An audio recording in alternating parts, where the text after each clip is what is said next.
I'm drawing infinite cards in Marvel. This video is purely for entertainment and does not infringe on copyrights or laws. The rights to the novel and image belong to the original author. We do not claim ownership. Don't like waiting and want to listen to this fanfic in full now? Subscribe to our Patreon, where you'll find the best fanfics. Chapter 26 Exposure Ability. On the wilderness of night. Storms, lightning and thunder, shuttle bullets.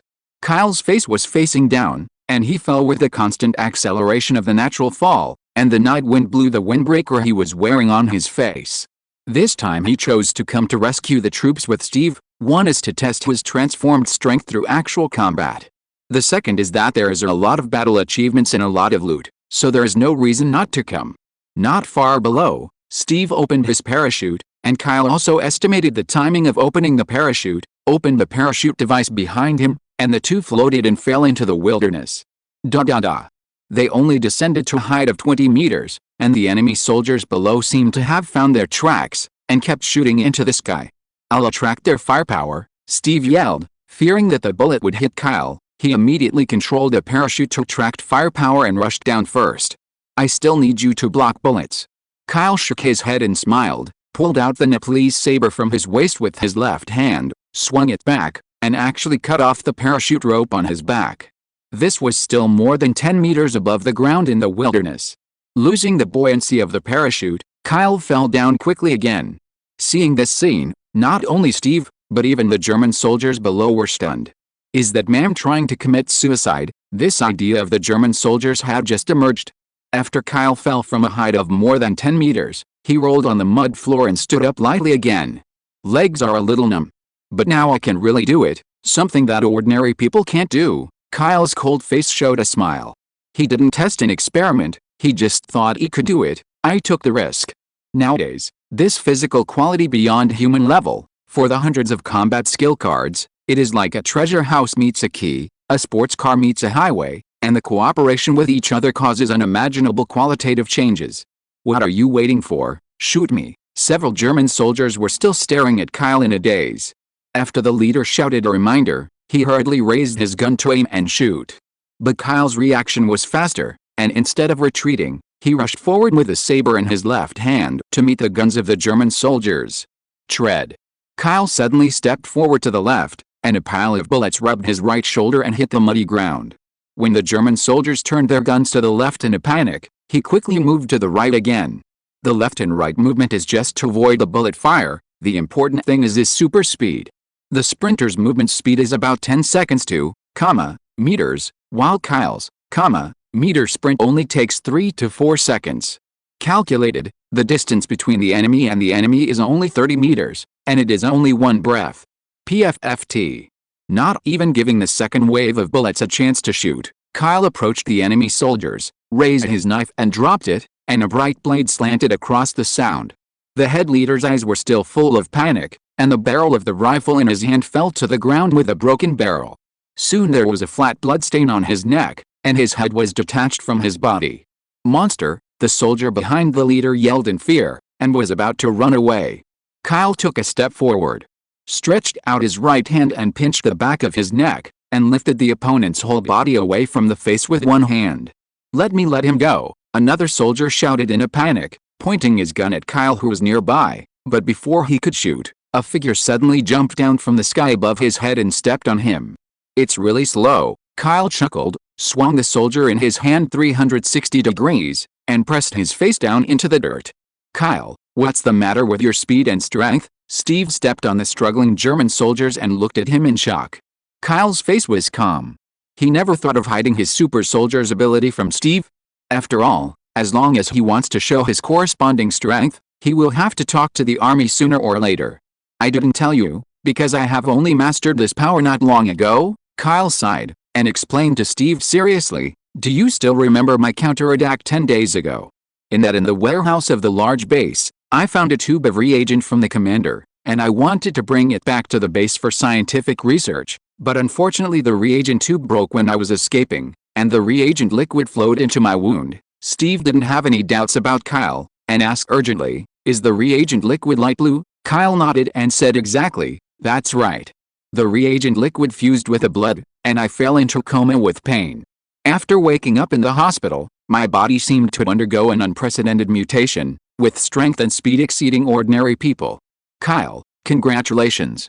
It seems that you have obtained the original serum of the super soldier and successfully integrated with your body, Steve said happily. The original super soldier serum? Kyle looked incomprehensible. Yes.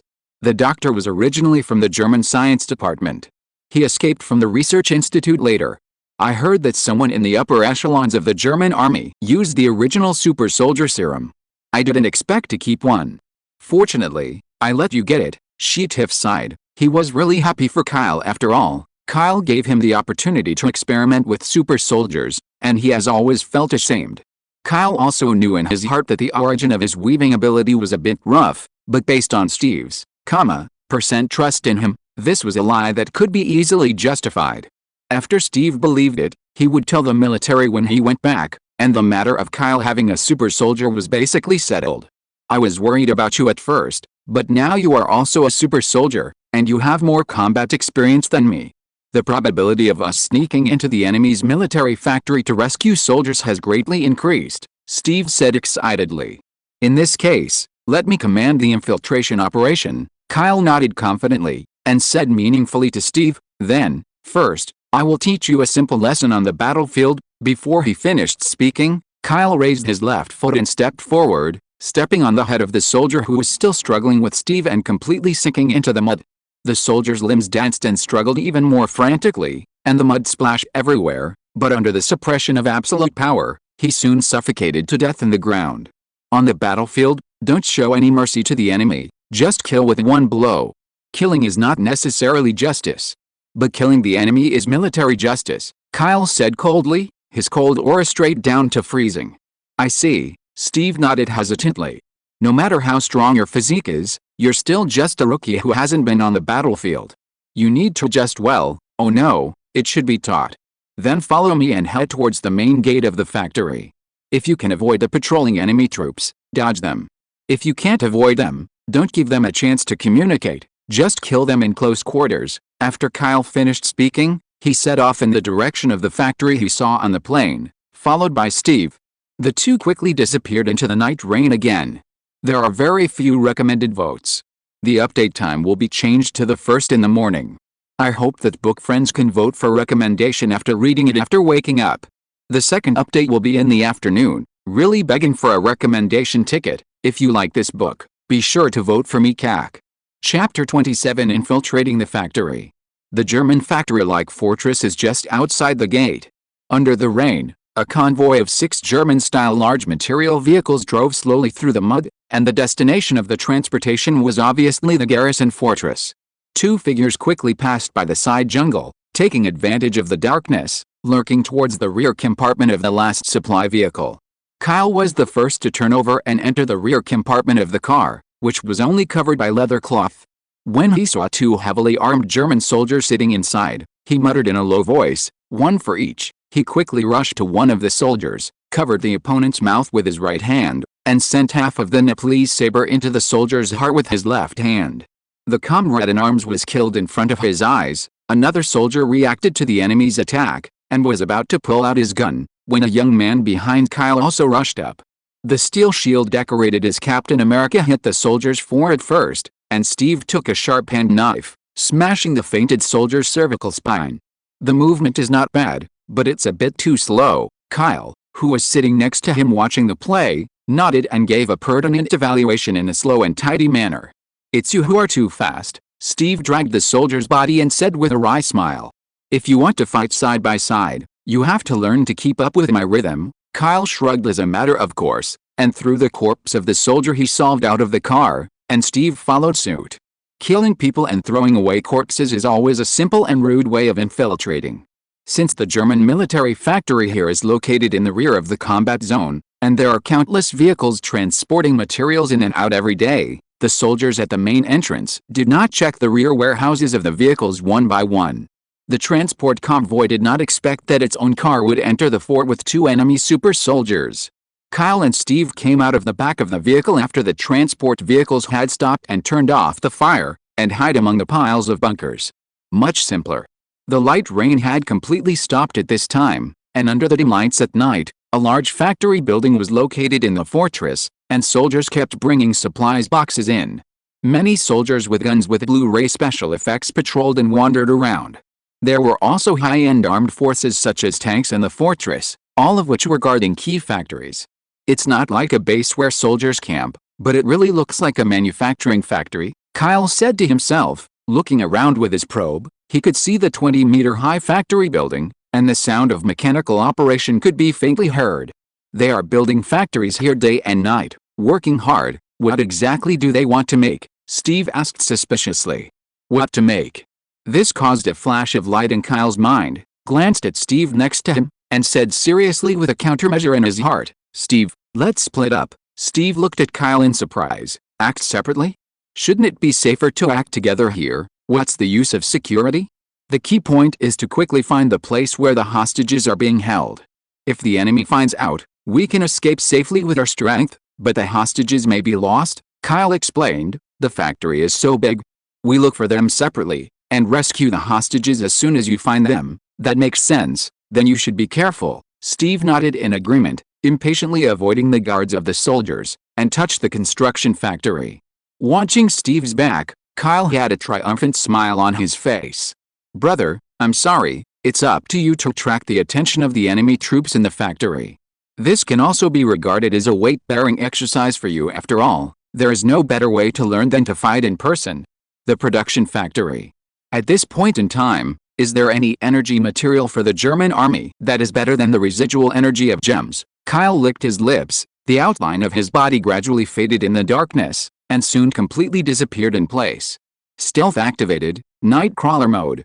Seen from a close distance, Kyle is like a misty shadow that does not exist in the world, silently following behind Steve. In the factory building of the fortress, the internal machinery and equipment are more technological than the outside, and German workers are constantly operating the equipment inside.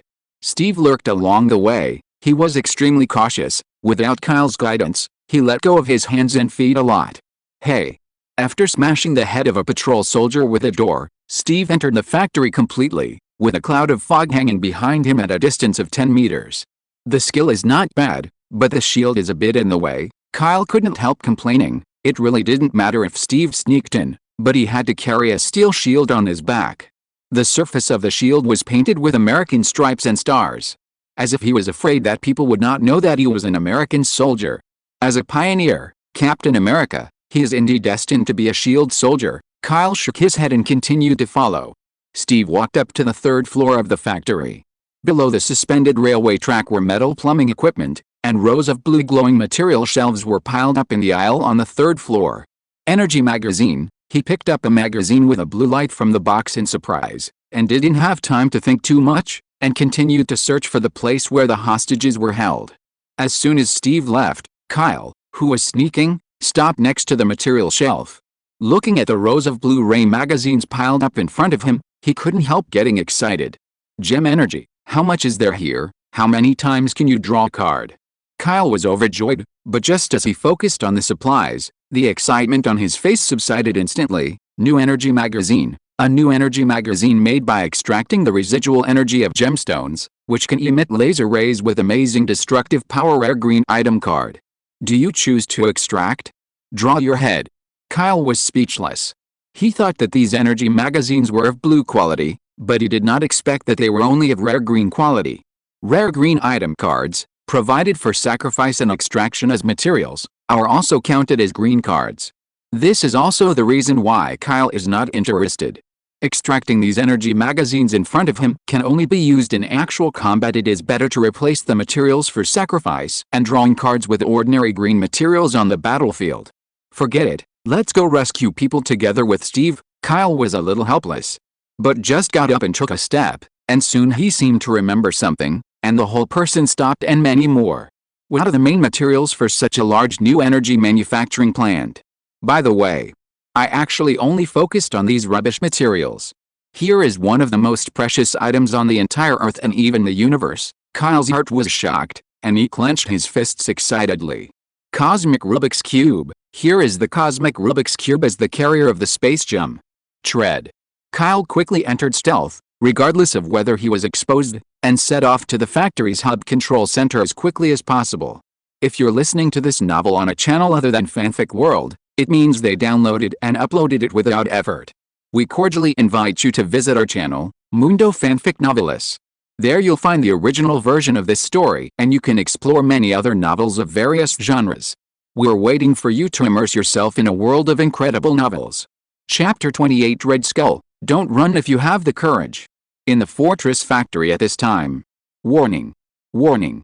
The captives detained in the underground of the factory have escaped. All soldiers are requested to suppress them immediately. The warning red lights on the walls of various places lit up, and the communication broadcast sharp and hasty reports back and forth, and the guard soldiers inside and outside the factory reacted quickly and took action. It seems that Steve has released the captive soldiers. Kyle was still sneaking in the factory corridor, and after hearing the warning broadcast, he immediately knew that Steve had been rescued successfully. Time is faster than expected, I don't care about that much anymore. Kyle saw a group of German soldiers appearing in the aisle ahead, and immediately exited the stealth state voluntarily, pedaling with all his strength to speed up. He held the saber in his left hand, clenched his right hand into a fist, and rushed forward at a soaring speed. Enemy attack! The German soldiers in front of the team shouted in panic, and the gun was pulled forward, and a dazzling blue and white laser burst out from the muzzle. Corridor passages are straight and narrow passages, so it is easy to hit the target without aiming. In addition, the speed of the laser is several times faster than the bullets. If you want to dodge, even the physique of a super soldier cannot do it. Kyle's pupils contracted, the laser rays continued to enlarge in the field of vision, and the warning hairs on the body surface stood upright. He didn't try to evade or defend, and rushed forward with suicidal acceleration. At the moment when the laser light was about to fall on his chest, he swung his right hand forward swiftly. Laugh. The energy laser that can directly vaporize the human body was unexpectedly bounced back by Kyle's right arm. Before the German soldiers in front of the line could react, the laser rays fired by their guns bounced back to their bodies, but in the blink of an eye, their entire bodies, including their helmets and battle suits, were evaporated into water vapor. Bounce the laser back at will. Is this a monster? The German soldier showed a horrified expression of hell. The new energy weapon has been a high-risk thermal weapon that hits and dies since it was produced. This is the first time it has been seen to be invalid and bounced by someone's hand. Anyone who blocks my way will die. Kyle doesn't care whether the enemy has lost the will to fight or not. For him now, whether the enemy team will continue to counterattack, run for their lives, or stay motionless as they are now, have no real impact. Like a cheetah plunged into a herd of rabbits, Kyle, who rushed into the enemy's ranks, began to harvest life. The small Nepalese saber was like the sickle of the goddess of death, and every swing and stab took away the life of a soldier. Far beyond the power of ordinary people, combined with the sharp saber, the enemy's combat uniform and human body are as fragile as paper, and the scarlet blood splashes and stains the corridor red. Get out of here, Kyle whispered coldly, knocking the last soldier flying with his elbow. Due to the laser beam just now, the bandage and sleeve of his right hand had completely evaporated, revealing the vibrating gold arm guard with a cold metal texture. Vibration gold, and sound-absorbing steel. Not only is it one of the hardest materials in the Marvel Universe, it also absorbs heat, energy and kinetic energy. Relying on the vibrating gold arm guard, the laser light fell on Kyle's right hand and lost his aggressiveness, and then bounced back just because of the swing. After forcefully eliminating a group of German soldiers, Kyle sprinted to the factory's hub control room without wasting any time.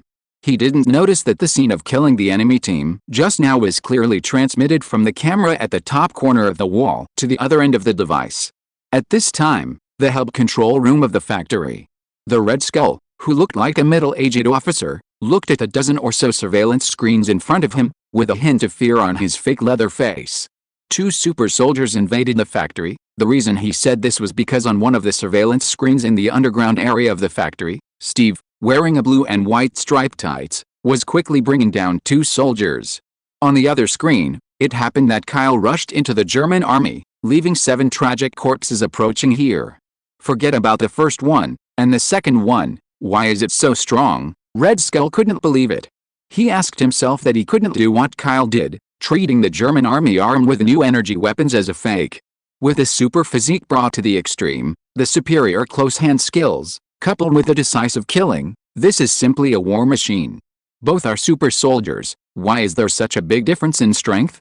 Although the super soldier I injected was only the first unfinished sample, and it was disfigured into a Red Skull face, but the strength should not be so bad. Red Skull didn't think too much, calmed down and turned on all the self-explosive switches in the factory. The old doctor behind him asked in shock, "What are you doing?" The Red Skull pointed indifferently at a monitoring screen, in which Kyle could be seen quickly passing the camera. "I can't stop it, let alone the soldiers here. Even I may not be able to stop him." "Retreat immediately," Red Skull said, and quickly walked to the wall of the hub room. After opening the secret compartment, a Rubik's Cube object with blue light emerging in squares and squares was revealed. Cosmic Rubik's Cube. Not to mention this factory, even 10 factories can't compare to 1/10,000th of the items in front of us. It should be right in front. Kyle turned around the wall at a faster speed, and what appeared in his field of vision was a straight corridor passage, and the hub room was in the middle of the corridor. It happened that at the door of the hub control room at this moment, there was a German officer carrying a bag, followed by an old doctor, and the two were about to leave. "Want to run? The Rubik's Cube is here to stay," Kyle snorted and rushed over quickly. "Stop him for me." Red Skull had a little thought of fighting, glared at the doctor fiercely, and evacuated to the end of the corridor with the bag. Damn, the old doctor's face turned pale with fright, knowing that he had been abandoned. His legs softened and he sat in front of the door. "I've said it all, don't try to run away," Kyle pursued relentlessly. He could be sure that the bag in the opponent's officer's hand was most likely the Rubik's Cube.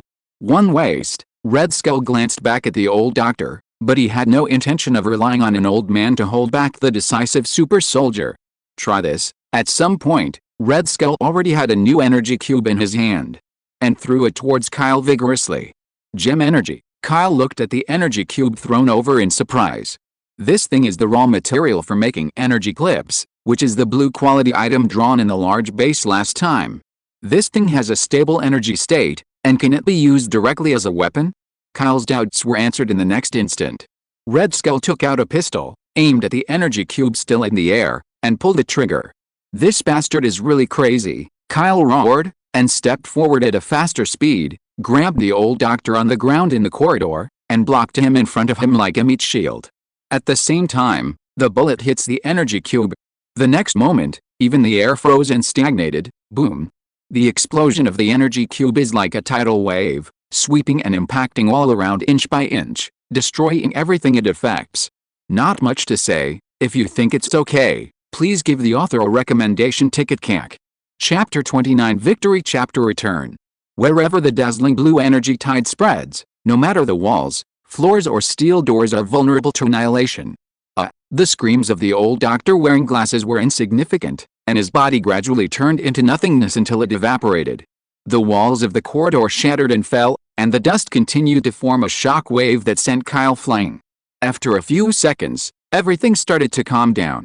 At the end of the corridor, the Red Skull tore off the mask on his face, revealing a scarlet and terrifying skull face. He looked indifferently at the damaged corridor in front of him that had suffered a devastating blow, and coldly said, "There will be a while, super soldier," before turning around and leaving without looking back. After a while, in the pile of rubble in the corridor, a figure in a panic stood up. It was Kyle who had escaped. Cough cough. Kyle dusted off his body, looked at the torn human skin hood on the ground at the end of the corridor, and said in an extremely cold tone, "Red Skull, next time, I promise next time, let me run into you again, you must. It's ugly to die. Use a small notebook to memorize this hatred first." Fortunately, there was a meat shield in front of him to resist most of the energy wave, and with the shield of the vibrating arm guard, Kyle's sleeves were all burned, and his clothes were damaged. "However, I still lost the best chance to capture the cosmic Rubik's Cube." Kyle sighed secretly. This time he really suffered a dark loss, and underestimated the villain Red Skull. After all, he is the founder of the Hydra organization. Even if he is a little weaker than Steve-O himself, his insidious methods are still hard to guard against. At this time, an alarm suddenly sounded from the hub control room where only half of the space was intact. Kyle came back to his senses and rushed in as if feeling something. I saw black smoke coming out of the console in the hub control room, and the red text on the main screen prompted factory self-destruction countdown. 61 seconds, and the number of seconds was still decreasing. On the opposite side of the screen in the control room, A comatose young man was tied up on the experimental table with his upper body bare. There was a large map on the side wall, and 6 flags were scattered on the map. Kyle's attention was sharply focused on the map, and a card-drawing message came into his mind. German military factory distribution map. The distribution map of 6 German weapons manufacturing factories and bases is recorded on a white item card. Is it extracted? Here's another map. This is the unlocking level. Kyle blinked, and a sneer formed at the corner of his mouth. Red Skull, you escape and let you escape. First destroy your layers one by one. Just as Kyle extracted the distribution map on the wall into a card, suddenly a tall figure rushed into the room, and the two looked at each other, both slightly taken aback. Kyle, Steve. After a long circle, Kyle and Steve met again in the factory control room. What's going on here? Steve was puzzled, looking around the dilapidated control room. It's very simple. The commander of this factory got impatient and threw an energy bomb to stop me. Kyle shrugged, and pointed his chin at the young man lying in the room. That's what you want to save this time, people. It's Bucky. Steve was overjoyed when he saw the young man, and hurriedly strode towards him, trying to wake him up. Just use your shoulders to lift it away. This place is about to explode, Kyle said, pointing to the main screen, and the countdown at this time is only half a minute left. Steve nodded and did so, and carried the unconscious friend on his shoulders. Kyle was about to lead the way to escape, when he glanced out of the corner of his eye and suddenly saw something on the console table. Car key, the car key of the exclusive car of the Red Skull. This 4-wheel drive car is built with top German technology and has amazing horsepower. White item card. Yes, come with me. Kyle took the car keys and took Steve to the factory garage. The half-minute countdown ends. Explosions broke out everywhere in the factory at the same time, and a series of bombings were triggered by the new energy materials. The flames illuminated the wilderness at night. Outside the factory, a large number of American captives were liberated, and after robbing the factory of new energy weapons and tanks, the German troops stationed here had already been defeated. Seeing the explosion in the factory, all American soldiers fled and rushed out. At that moment, against a backdrop of an explosion and the roar of the engine, a stylish and exquisite luxury car that looked like a handicraft suddenly rushed out. Listen to my instructions and break out in the direction of our base, Kyle in the driver's seat shouted, stepped on the accelerator to the bottom, and took the lead in the charge to smash the factory's iron grid directly, as if giving the Red Skull's precious car to the ground. Drive it like a tank. Keep up. Keep up. When those American soldiers saw Steve and Bucky in conspicuous clothes in the car, they knew that they were their own people, and immediately followed the rear of the car with joy, rushing into the wilderness in the dark night like a swarm. The night passed. In the early morning, when the sky was only getting brighter, Carter impatiently came to the communication office of the training base to inquire about news. Lieutenant Kyle and Steve Rogers, the two disappeared last night in the 3rd area after the war. The factory there has lost all signs of life and survival. The search team has returned and is now preparing to officially report and register as dead. Officer Brandt received the telegram in person, and said coldly to Carter, because of you, we not only lost an excellent officer, a propaganda captain, but also hundreds of soldiers. If this is the result, I am willing to take all the responsibilities, Carter responded calmly. She did not believe that the two men died so easily on the battlefield. No matter what you say now, Brandt stopped in the middle of his sentence, and turned his gaze to his side. It was the sound of driving cars, faintly coming from the wilderness of the base. Look, what is that? Oh my God. The soldiers preparing for training in the base surrounded the back door of the base in surprise, and soon separated to the two sides to give way to the open space. I saw a damaged luxury car driving ahead. Kyle was driving slowly in the driver's seat, and Steve and the awakened Bucky were sitting in the back seat with their shoulders crossed. Behind the luxury car, there are hundreds of American soldiers with new energy weapons. Although they broke through the siege overnight, their faces were full of fatigue, but they walked with firmness in every step. They are back. This kid. Really, when Commander Brandt saw the back of the team and enemy tanks being driven back, he was completely speechless. Is this looting the enemy military factory? Please give me a chance to show my talents as a soldier. The firm words of the young man are still echoing in his ears. At some point, the recruit who first entered the base has quickly become a hero who has repeatedly performed miracles. Really, it's amazing. Commander Brandt took the lead in applauding after continuing his unfinished speech, and the soldiers in the training base also applauded. The thunderous applause could not be subsided for a long time over the base. Chapter 30 Stark Industries. Kyle and Steve's battle to rescue the captives ended in complete victory. On the same day, Kyle handed over the battle report and the intelligence map to Chief Brandt to report. He didn't even personally confirm the military merits. After cleaning with Steve and putting on a suit of shirts, he immediately went to join Howard, Carter and others. After all, before rescuing the hostages, Howard had agreed to invite a few people to eat cheese fondue, so he couldn't just let him go along with it. Howard is a rich local tyrant, can't be polite with it. So under Kyle's strong suggestion, several people took Stark's plane to the nearest city that day to attend a banquet and have dinner. Howard is not only rich, but also very gentlemanly and romantic. The place where the three of them are invited is naturally not an ordinary restaurant. The golden lights at the entrance of the hotel are luxurious and dazzling, the clean red carpet is spread all over the floor, the security guards are dressed as gentlemen in suits, and the customer service receptionists are all punctual beauties in short skirts. Howard, you really know how to live a life, Kyle commented. Howard kept smiling non-committally, and led the three of them into the hotel. Howard is obviously a frequent visitor here. The reception customer service didn't even confirm his identity, and when he saw other people coming, he came forward and raised his eyebrows flatteringly, providing various VIP services. The dining hall on the first floor is much more low-key and luxurious than the outside. Under the warm lighting of the classical lighting, the musician plays the violin, and the guests dine elegantly under the music. Most of the people here are either rich or expensive, and they don't worry about the war in the outside world at all. However, when Howard was about to ask the front desk customer service to find a four-seater, Kyle spoke first and asked the customer service staff to find 2 double seats. When Howard heard this, his smile suddenly disappeared. Seats for 2. Lieutenant Kyle, or you understand me, let me and beautiful Carter have dinner tonight. You think too much? Kyle rolled his eyes and looked at Carter next to Steve. Tonight, she finally stopped wearing a female army skirt for many years. Carter was wearing a tube-top dress for the occasion, and with a little makeup on his already beautiful appearance, he looked even more beautiful. Her just right long red dress also outlines a mature figure that was concealed before.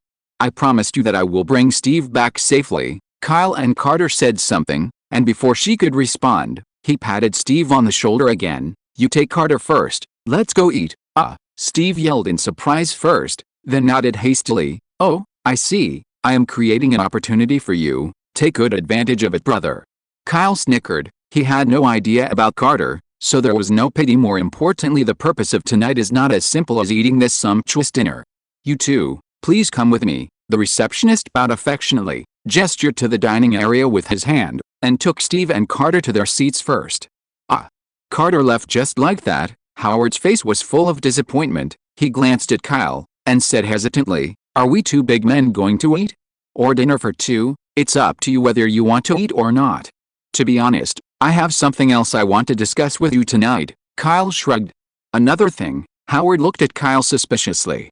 Kyle said meaningfully, for specific matters, let's find a place to sit down first. The basement of the hotel building. This place has a different style from the lobby on the first floor. Under the dim lights, gentlemen and women of all identities let themselves go to the music and dance to their heart's content. The receptionist holding the wine glasses was even more revealing, wearing a rabbit-made outfit with sparse fabric, and the white tube top and long legs were very attractive. Howard took Kyle to sit on the drink bar, and during the process of coming, he pinched the buttocks of a few passing bunnies, looking like a gentleman. The Stark family is indeed a playboy. Kyle complained secretly, and ordered a glass of vodka to the bartender, while Howard ordered a cocktail. Then, let's have a toast first, to World War II. Howard raised his glass gracefully and said an unexpected sentence. Kyle looked at him in surprise and asked, is it worth being happy about the war? Of course. For someone like me who studies scientific strategy, lethal weapons, and super technology, without war, I can hardly even do my job. Howard kept smiling and looked at Kyle. You are not the same. If there is no war and no way to go from recruit to second lieutenant in a few weeks, I have to say that your view of interests is quite strong. Kyle laughed dumbfounded, and raised his glass to touch him. There are pros and cons to war for those who are capable. It is an unprecedented opportunity. For those who are incapable, it is a disaster that is abhorrent.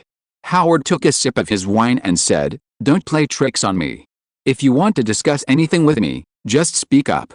Otherwise, I'm going to strike up a conversation with a beautiful woman. Kyle nodded, and said straight to the point, okay, I'll just say it, I want shares in Stark Industries. You want to be a partner in my industry? Howard was a little surprised, tapping his fingers on the table. Can you tell me the reason? While drinking, Kyle said precisely, it's very simple.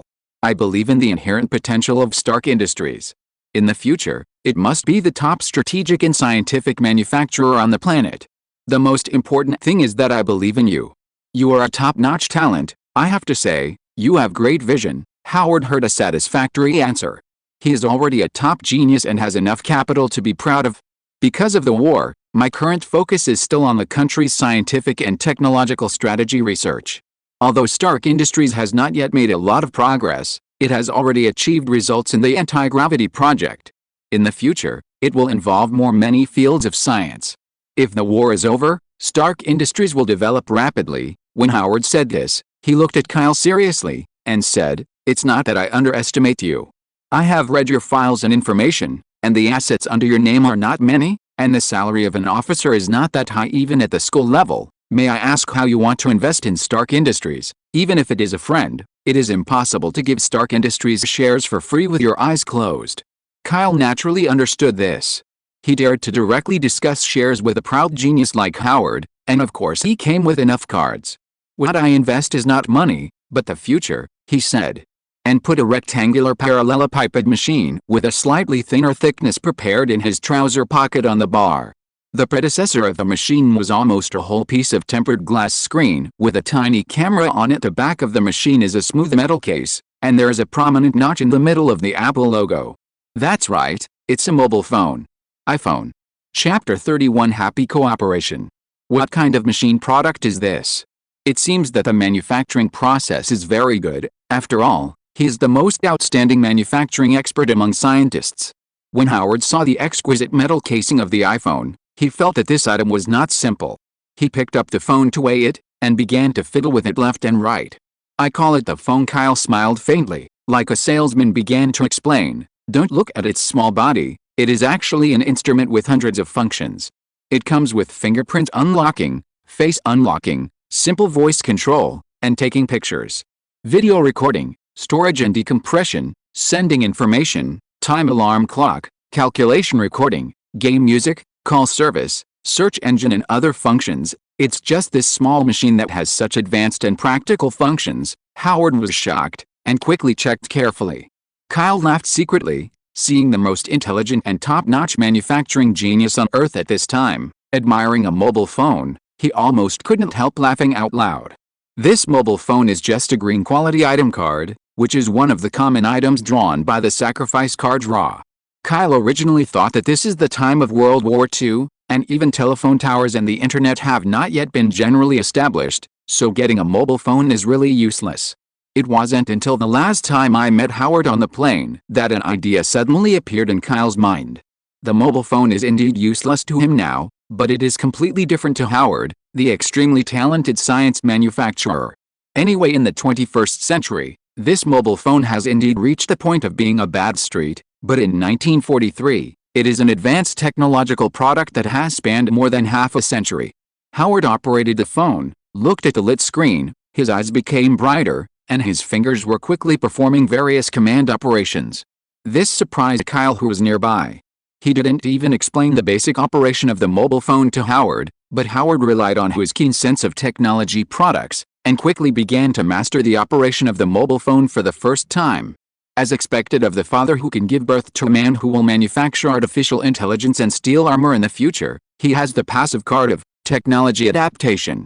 Kyle let Howard try the phone, and most of the software on the phone has been deleted long ago, and the time record has also been changed. But even if Howard found some secrets from it, he didn't care. This trial lasted a full 10 minutes. Kyle took the fourth glass of wine before Howard turned off the phone screen. He touched his chin in deep thought, and then looked at Kyle seriously. Color resolution screen, precise touch control, and various practical soft functions that cannot be achieved now. This is called a mobile phone machine, from a planet whose technological level is far beyond ours. Or, the future world. About its origin, forgive me for not revealing too much to you. But I can guarantee a few points. Facing Howard's doubts, Kyle smiled, raised 3 fingers and said, 1. Its origin is absolutely safe. 2nd, there is no second mobile phone in this world.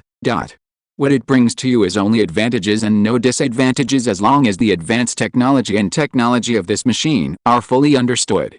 Stark Industries can have enough background capital to enter the top technology manufacturing industry earlier after the end of World War II.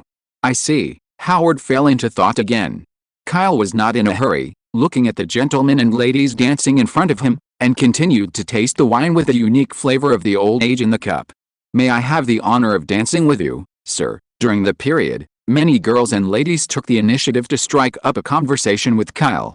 After all, he looks young and handsome, and his perfect and strong figure is matched with a formal shirt, which looks very attractive. Sorry, I have something to do with my friend. The refusal of Kelvin and the gentleman caused many girls to return disappointed, but some of them still mustered up the courage to leave their contact cards. After a long time, Howard tentatively asked, "How much Stark Industries shares do you want to invest in this mobile phone?" With such a sentence, it means that the conversation can continue. Kyle also secretly breathed a sigh of relief, obviously not as calm as he appeared on the surface. Although he still has a lot of confidence in the mobile phone, this is the Marvel world after all. Nowadays, there are new energy weapons, anti-gravity devices, laser tanks, and self-driving fighter jets, etc. There are countless black technologies. Howard couldn't impress him. "I want 40.00%, Kyle said. 40. Howard was just about to finish his first glass of wine, but suddenly he choked, and coughed repeatedly. You are asking a lot, since it's a cooperation. Of course I don't just invest in this mobile phone." Kyle's face was calm, and he threw out the second hole card hidden in his hand. "The mobile phone I brought over today is just a bargaining chip for the first cooperation and conversation. There's nothing worse than that. Can you briefly talk about the function of that item?" Howard became interested again. The surprise Kyle gave him was big enough tonight. "I can only say that that thing is an introduction to the field of artificial intelligence." As soon as Kyle finished speaking, Howard was shocked, and the glass fell on the bar counter unsteadily, and the wine spilled on the table. In the era when even computers are still being developed and researched, and the system is only in its infancy, what does artificial intelligence represent? Represent the future. If your words are true, then what you are investing in is really the future. Howard trembled with excitement. Kyle asked back with a smile, "I don't know if it is too expensive to take 40.00% of Stark Industries shares under such a premise." "Not high. Absolutely not high. Even if you want 50.00%, I will give it to you." Howard's previous hesitation no longer exists, and he has no reason to refuse at all. Howard likes money, fame, power and beauties, but if they are put together with inventions, they are completely worthless. "I only need to be 40. "You are the founder and the first shareholder," Kyle said with a smile. "Only when Stark Industries is completely under Howard's control can it rapidly develop into a top industry according to the timeline. His investment is a huge profit, and he is raising a chicken that will keep laying golden eggs, so he doesn't need to worry about money in the future." "Then it's settled. You invest in your mobile phone and another item in exchange for 40% of my shares in Stark Industries." Howard laughed, and happily added a glass of wine to the bartender at the front desk. He held it up high. "I wish you a happy cooperation." "Happy cooperation." Kyle raised his cup in response. The two clinked glasses together again, then both raised their heads and drank it all in one gulp. Nobody knows Stark Industries, the top company in the future, reached a consensus in front of the bar at this underground dance party for the largest share transaction in history. Chapter 32: Arming and Forming a Team. Kyle reckoned that Carter and the others were about to finish their dinner, so he and Howard left a ballroom bar on the basement level. "Kyle, after talking about such a big business tonight, it's time for you to treat me," Howard said teasingly to Kyle. After this brief discussion, the two have now established a preliminary partnership relationship. "I got close and acquainted a lot." "Okay," Kyle accepted the words with a smile, and blinked, "but you also know that I am still poor, and the salary of the officer has not been paid yet. I wonder if the big boss can pay in advance for Stark Industries. Give me dividends next month." "You really are." Howard shook his head speechlessly, feeling like he dug a hole and buried himself, but he still took out a golden delicate card and a check with a voucher from his wallet and handed it over. "This card is a permanent VIP card for this charming hotel, and there is a deposit of, US dollars in it, so you can use it first. In addition, here is a check for, US dollars, which can be withdrawn at central banks in major cities cash, but better make an appointment, otherwise they won't be able to come up with that much money. You must know that the average salary of an ordinary American soldier is only US dollars a month. This 12 US dollars thrown out at random is a veritable huge sum of money. Kyle didn't take it politely with him, and joked, by the way, I didn't expect the bonus for a month to be so high. Thank you, boss. Howard urged. Thank you, just send me the second investment item as soon as possible. I will ask the lawyer to prepare the agreement for the transfer of shares to you later. After signing, you will be a partner of Stark Industries. No problem, Kyle nodded. The second item is not stuck on the body, but it is inconvenient to take it out in front of people. What is the second item of investment? In fact, it is the system program chip of the supercomputer. It was the green item card drawn by Kyle that was more useless than a mobile phone, a scattered part of a unit, but if you want to develop and step into the field of artificial intelligence, it is definitely a good entry-level stepping stone. As soon as Kyle and Howard returned to the main hall on the first floor of the hotel, they saw Carter walking towards them in a hurry. Dinner finished? Where's Steve? Kyle asked in surprise. Unexpectedly, Carter glared at him, and asked back, where did you two go? I asked Steve to look for you, but I couldn't find them. Well, before Kyle could answer, Howard laughed and said, don't ask, men naturally have places for men to spend entertainment and consumption. Your answer is easy to make people wonder, okay? Kyle complained secretly, but Carter didn't think too much about it, and said seriously, just now General Chester sent an instruction message. Let me convey it to you guys. Let's go back to the training base first. I haven't had a good rest yet, and I have to go back to work. Howard patted his forehead helplessly. It's about the intelligence map. Kyle showed a thoughtful expression. He had long thought that after reporting the intelligence map, there would be instructions from above, but he didn't expect to make a decision so quickly. Kyle, Steve's voice came from behind and just returned at this moment. Everyone is here, let's check out and leave. Kyle smiled, and casually handed the VIP card in his pocket to the hotel staff. Tonight's consumption for the four of us will be paid from here, with money in hand. I feel a lot more confident in the whole person. Kyle, I didn't expect you to be so rich. Steve was surprised, and he didn't need to look to know that the consumption of the hotel here was beyond the reach of ordinary people. What was even more surprising was Carter. She had also seen Kyle's personal file, so where did this hotel VIP card come from? What did these two people do just now? Carter looked at Kyle and Howard suspiciously, but couldn't think of a reason.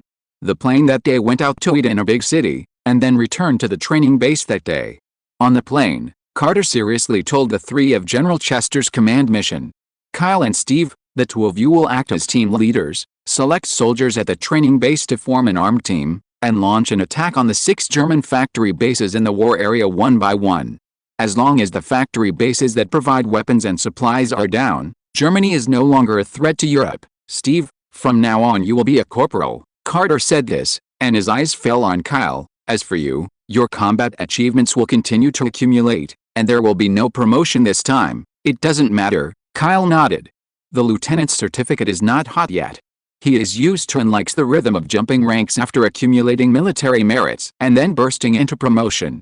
Carter continued to say seriously, Stark, you provide 2 super soldiers with scientific and strategic weapons. Oh, Howard was flying the plane, and he responded casually, and soon he seemed to realize something, and turned around in surprise. 2 super soldiers, that's right, Kyle has also become a super soldier. Steve replied that he had specially reported the news when he came back after the war.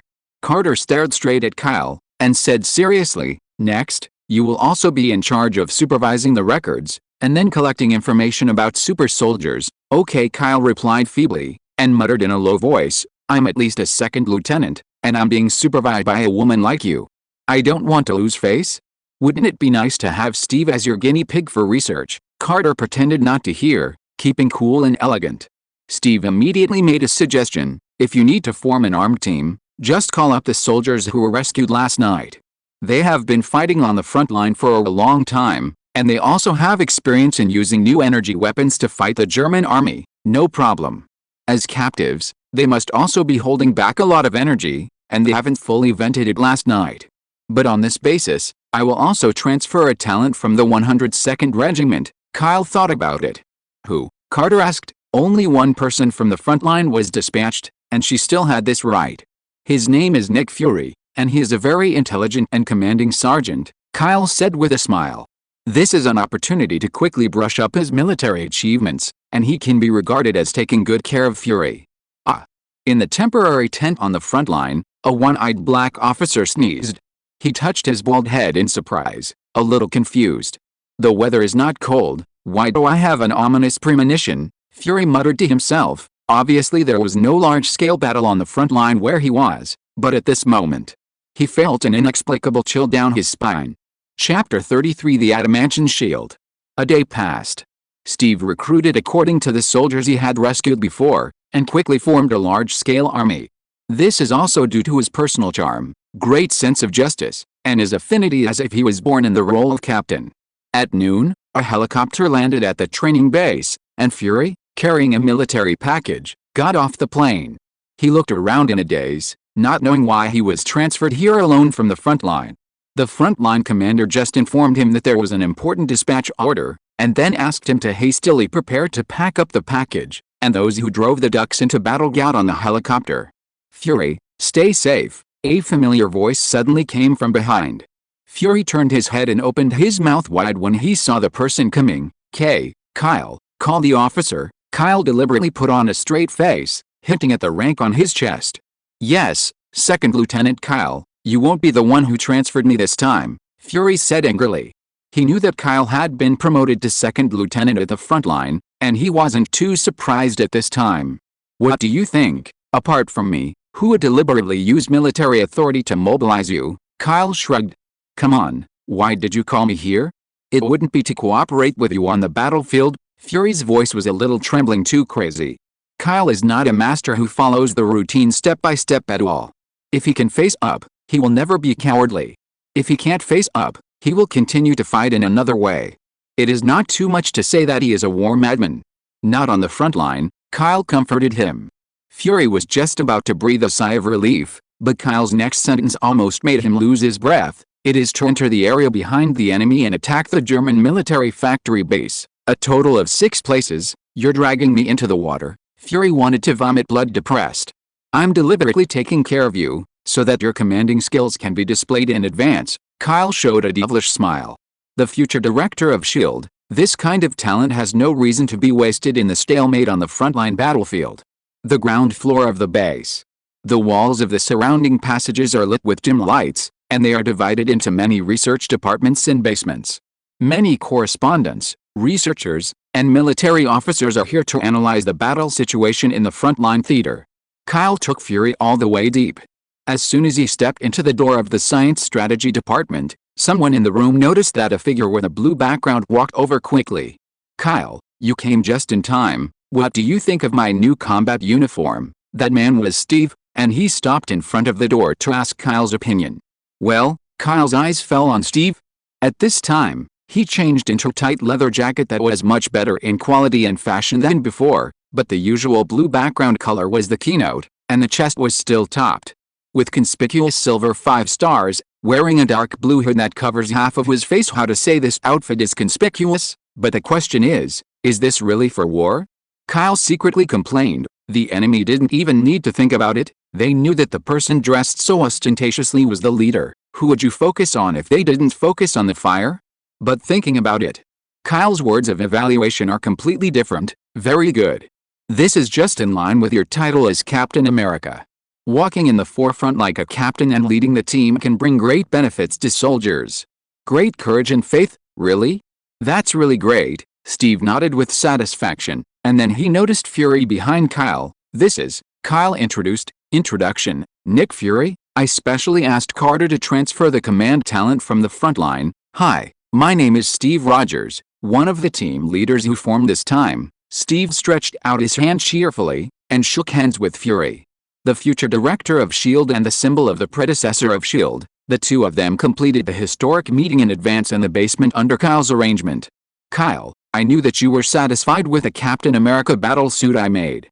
The material of the suit is not ordinary leather, but a high-fiber material, which is not easy to damage, dust and heat resistant, and has a certain degree of bulletproof ability. Howard came out of the research room, orally explained the popular science, and then said as if to surprise Kyle specially, "I'm going to make a set for you too. The materials have just been airlifted. Ah, don't you need it?" Kyle pulled the corner of his mouth far-fetchedly, and went to the battlefield wearing the same style of Captain America's combat uniform. The level of shame was simply overwhelming.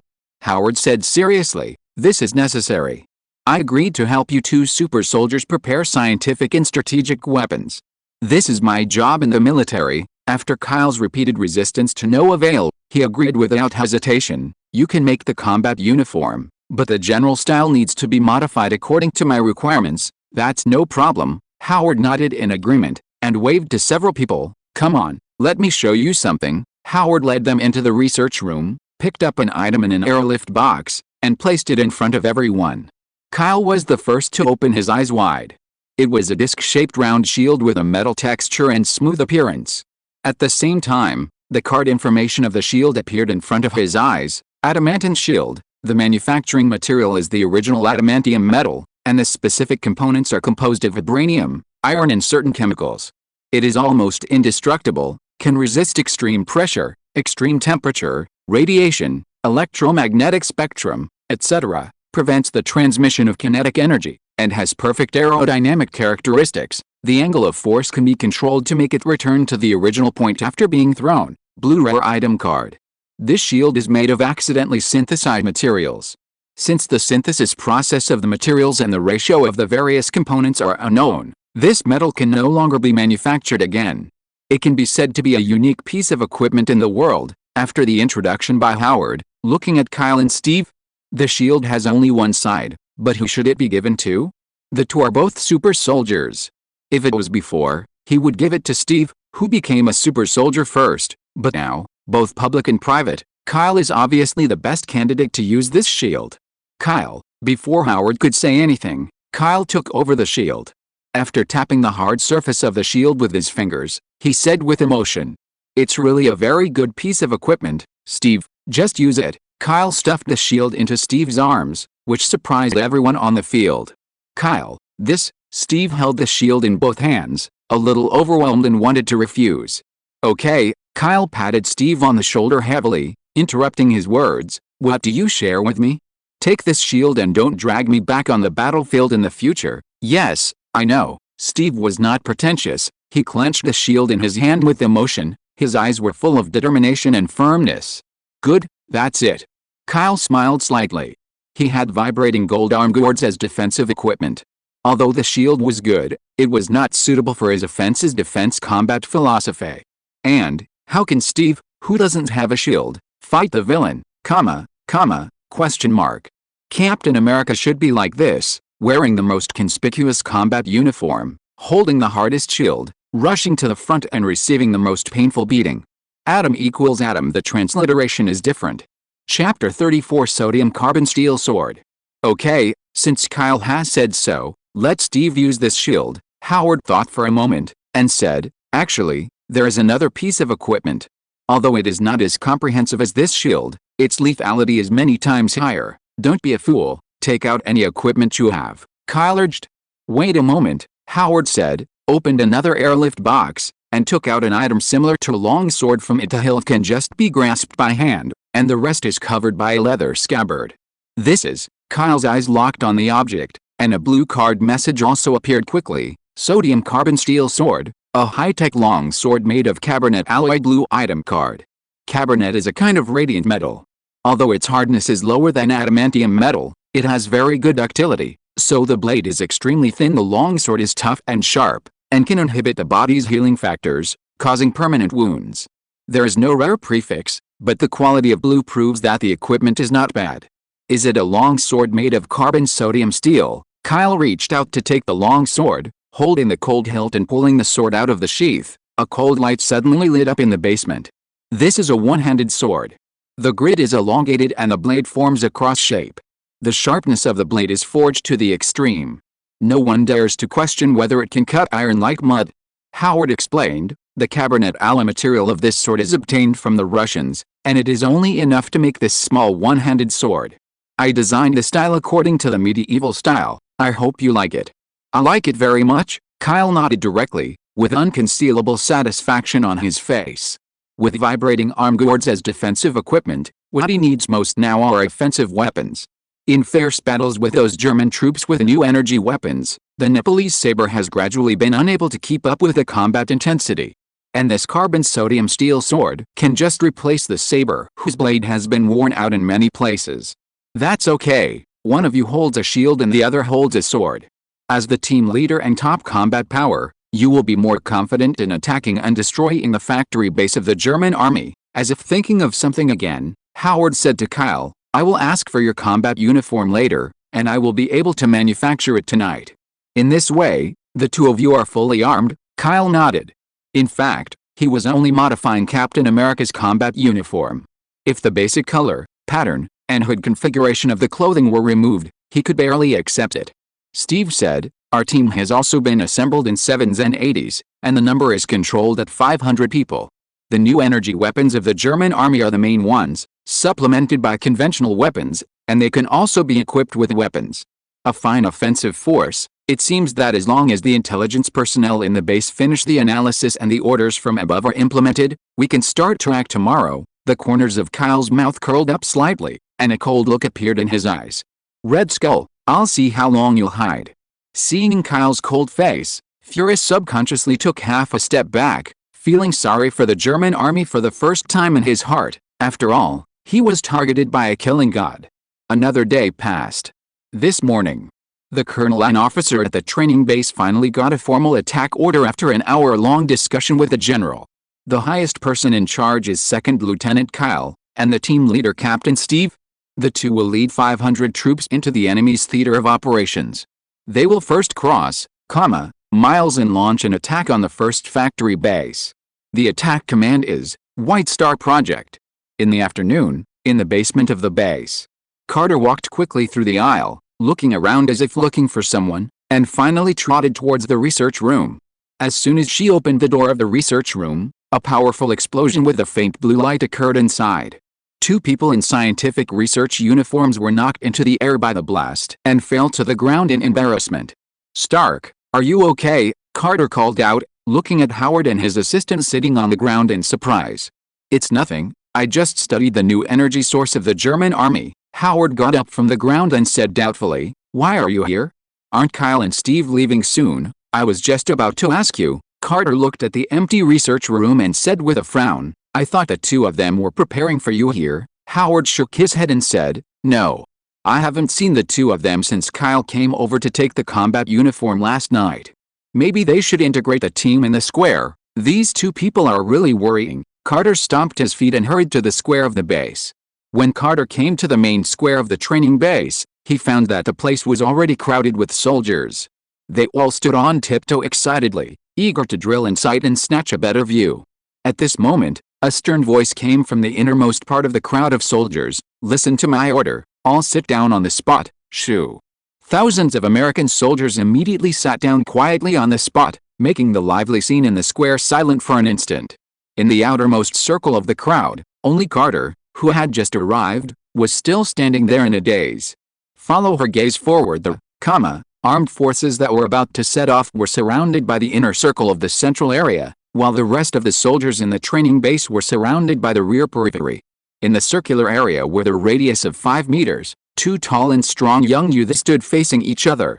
One is wearing a blue and white combat uniform with a silver star symbolizing American justice on his chest, a dark blue face covering hood, and a colorful metal round shield on his back. The other is wearing the same type of combat uniform with black gold as the basic tone. The logo on the chest is a revolving cross that symbolizes death. Since he is not wearing a hood, he shows a handsome face like a knife. One-handed sword with leather sheath. Steve, Kyle, what are you doing? Carter looked at the two people surrounded by many soldiers in the square, still confused. In the central area, Kyle stared straight at Steve and said coldly, Steve, are we really going to fight? The scheduled departure time is coming soon. Yes. Let's take it as a warm-up exercise in advance, Steve said firmly, clenched his fists with both hands, and assumed a preparatory posture for close combat. I won't show mercy. Kyle squinted his eyes.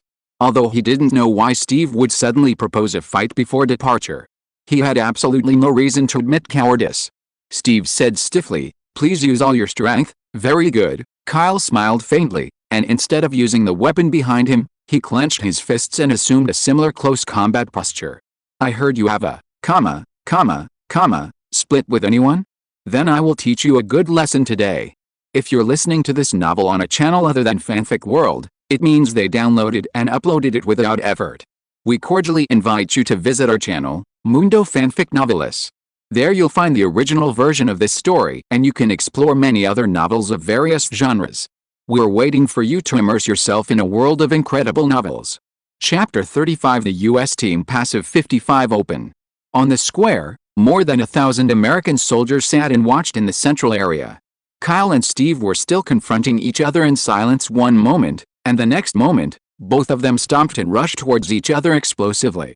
From the perspective of a third party, in just a blink of an eye, they had already engaged in fierce close combat. Be careful. As if realizing that Kyle couldn't get the first shot, Steve took the initiative to put pressure first. As soon as he was close to the attackable range, he charged his left hand back and slammed Kyle's face like a whip in advance. Brother, you don't slap someone in the face.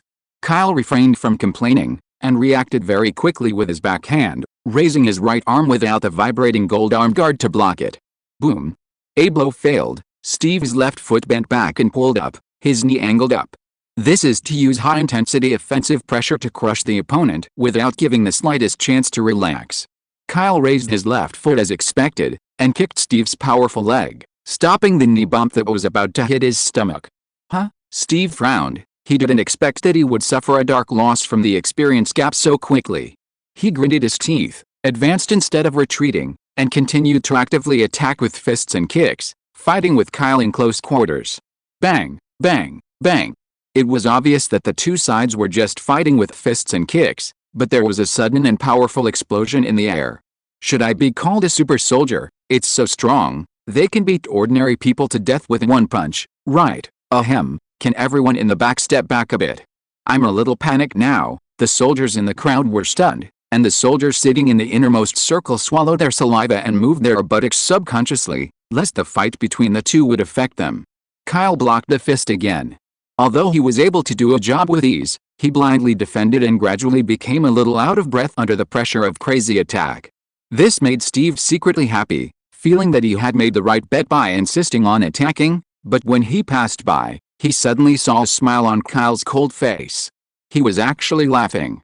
Cold sweat dripped from Steve's forehead, but at this moment, the two of them were fighting close to each other, and it was impossible to stop the attack at hand, so they could only bite the bullet and walk all the way to the end.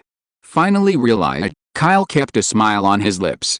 Steve still understood him very well, knowing that his offensive methods were much stronger than his defensive methods, so from the beginning, he desperately strengthened his offensive, not wanting him to take the initiative to attack. It's a pity, you don't understand, so you give up your natural defensive advantage. Kyle shook his head lightly. The defensive posture of his hands and feet suddenly changed, and he turned himself into an offensive party forcefully. Fight back. Endurance fight. Military boxing fighting. Grappling technique. More than a dozen offensive fighting moves can be switched smoothly to the end. Steve's face changed drastically, and Kyle's fighting skills changed too quickly. He temporarily wanted to switch from offense to defense, but was hit by a series of punches and kicks, completely unable to continue the strength of counterattack or defense. Let me teach you what an offense is, Kyle sneered, and suppressed Steve tightly, punching him with a slight strong wind, leaving him no room to resist. Steve smiled wryly, fell into a passive position and could only cover his face with his hands, and was beaten unilaterally as a sandbag. What the hell happened here? Second Lieutenant Kyle was still suppressed, but in a blink of an eye, Captain Steve was hanged and beaten. I don't understand either. The American soldiers who watched were in an uproar, looking at the dramatic scene in the central area in a complicated manner. You little bastards, let you not work hard to learn fighting skills, a voice sounded from outside the crowd of soldiers. Some soldiers looked back and saw that Joseph, who was wearing an officer's uniform, had also become a large audience at some point a member of while watching the two fighting. Joseph said, Steve's fighting skills are far worse than Kyle's. If Steve has 5 types of fighting skills, then Kyle's I have more than 15 types of fighting skills. Speaking of this, Joseph laughed and sighed in admiration. This kid is really a monster among monsters. Pour me over. In the central area, Kyle threw a straight punch with all his strength, and it hit Steve's abdomen cleanly, knocking the opponent's whole body into the air. Steve groaned in pain. The shield on his back slid on the ground and slid right into the surrounding soldiers before barely stopping. Admit defeat, Steve. There's still a clear gap between you and me. If you are the enemy, you will die within 50 rounds, Kyle gasped coldly, staring straight at the ground. Steve. If the two are only based on physical fitness, they are actually indistinguishable from each other. But even if the ruthless killing method cannot be used, Kyle's strength still crushes Steve. As Joseph said, the difference in fighting skills between the two is too far. The fighting skills that Steve knows, Kyle will also, but the fighting skills that Kyle knows, Steve may not necessarily know. Of course, this is no wonder for Steve. Even if he has the ability to learn quickly, he still needs to rely on a lot of energy to learn and master, plus practical training.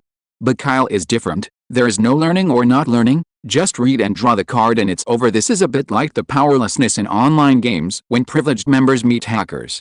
Not yet. Steve struggled to get up from the ground, spat out a mouthful of blood, and said resolutely, I haven't given up yet. I can fight like this for another day, whatever you want. Kyle shrugged, and was about to continue to attack, but Steve's next movement made him show a little surprised expression.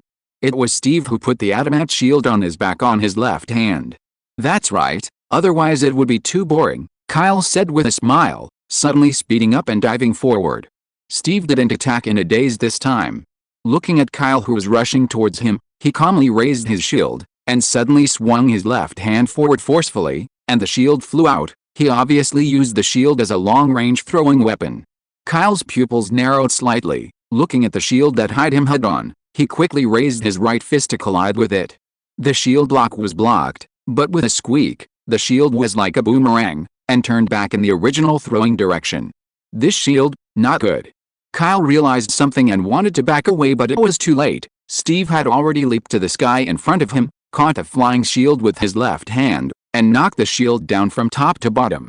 In a hurry, Kyle could only hit the shield with his elbow, and as soon as his elbow landed on the shield, the strength of the elbow was absorbed all of a sudden. At the same time, Steve's shield continued to fall forcefully, instantly lowering Kyle's body, forcing him to kneel on the ground for support, and even the compacted mud sank into obvious pits. Kyle faced the characteristics of Adamant's shield for the first time, but still suffered a big loss. The vibrating gold component of this shield obviously completely absorbed the power. As long as the attack falls on the shield, it will force miss. Chapter 36: The Battle of Shield and Sword. How about this move? Steve held the buckler with both hands, and with the weight of his own body, he wanted to crush Kyle directly. It's not bad, Kyle responded with difficulty. His left shoulder firmly pressed against the shield, and his knee and right palm were pressed into the mud.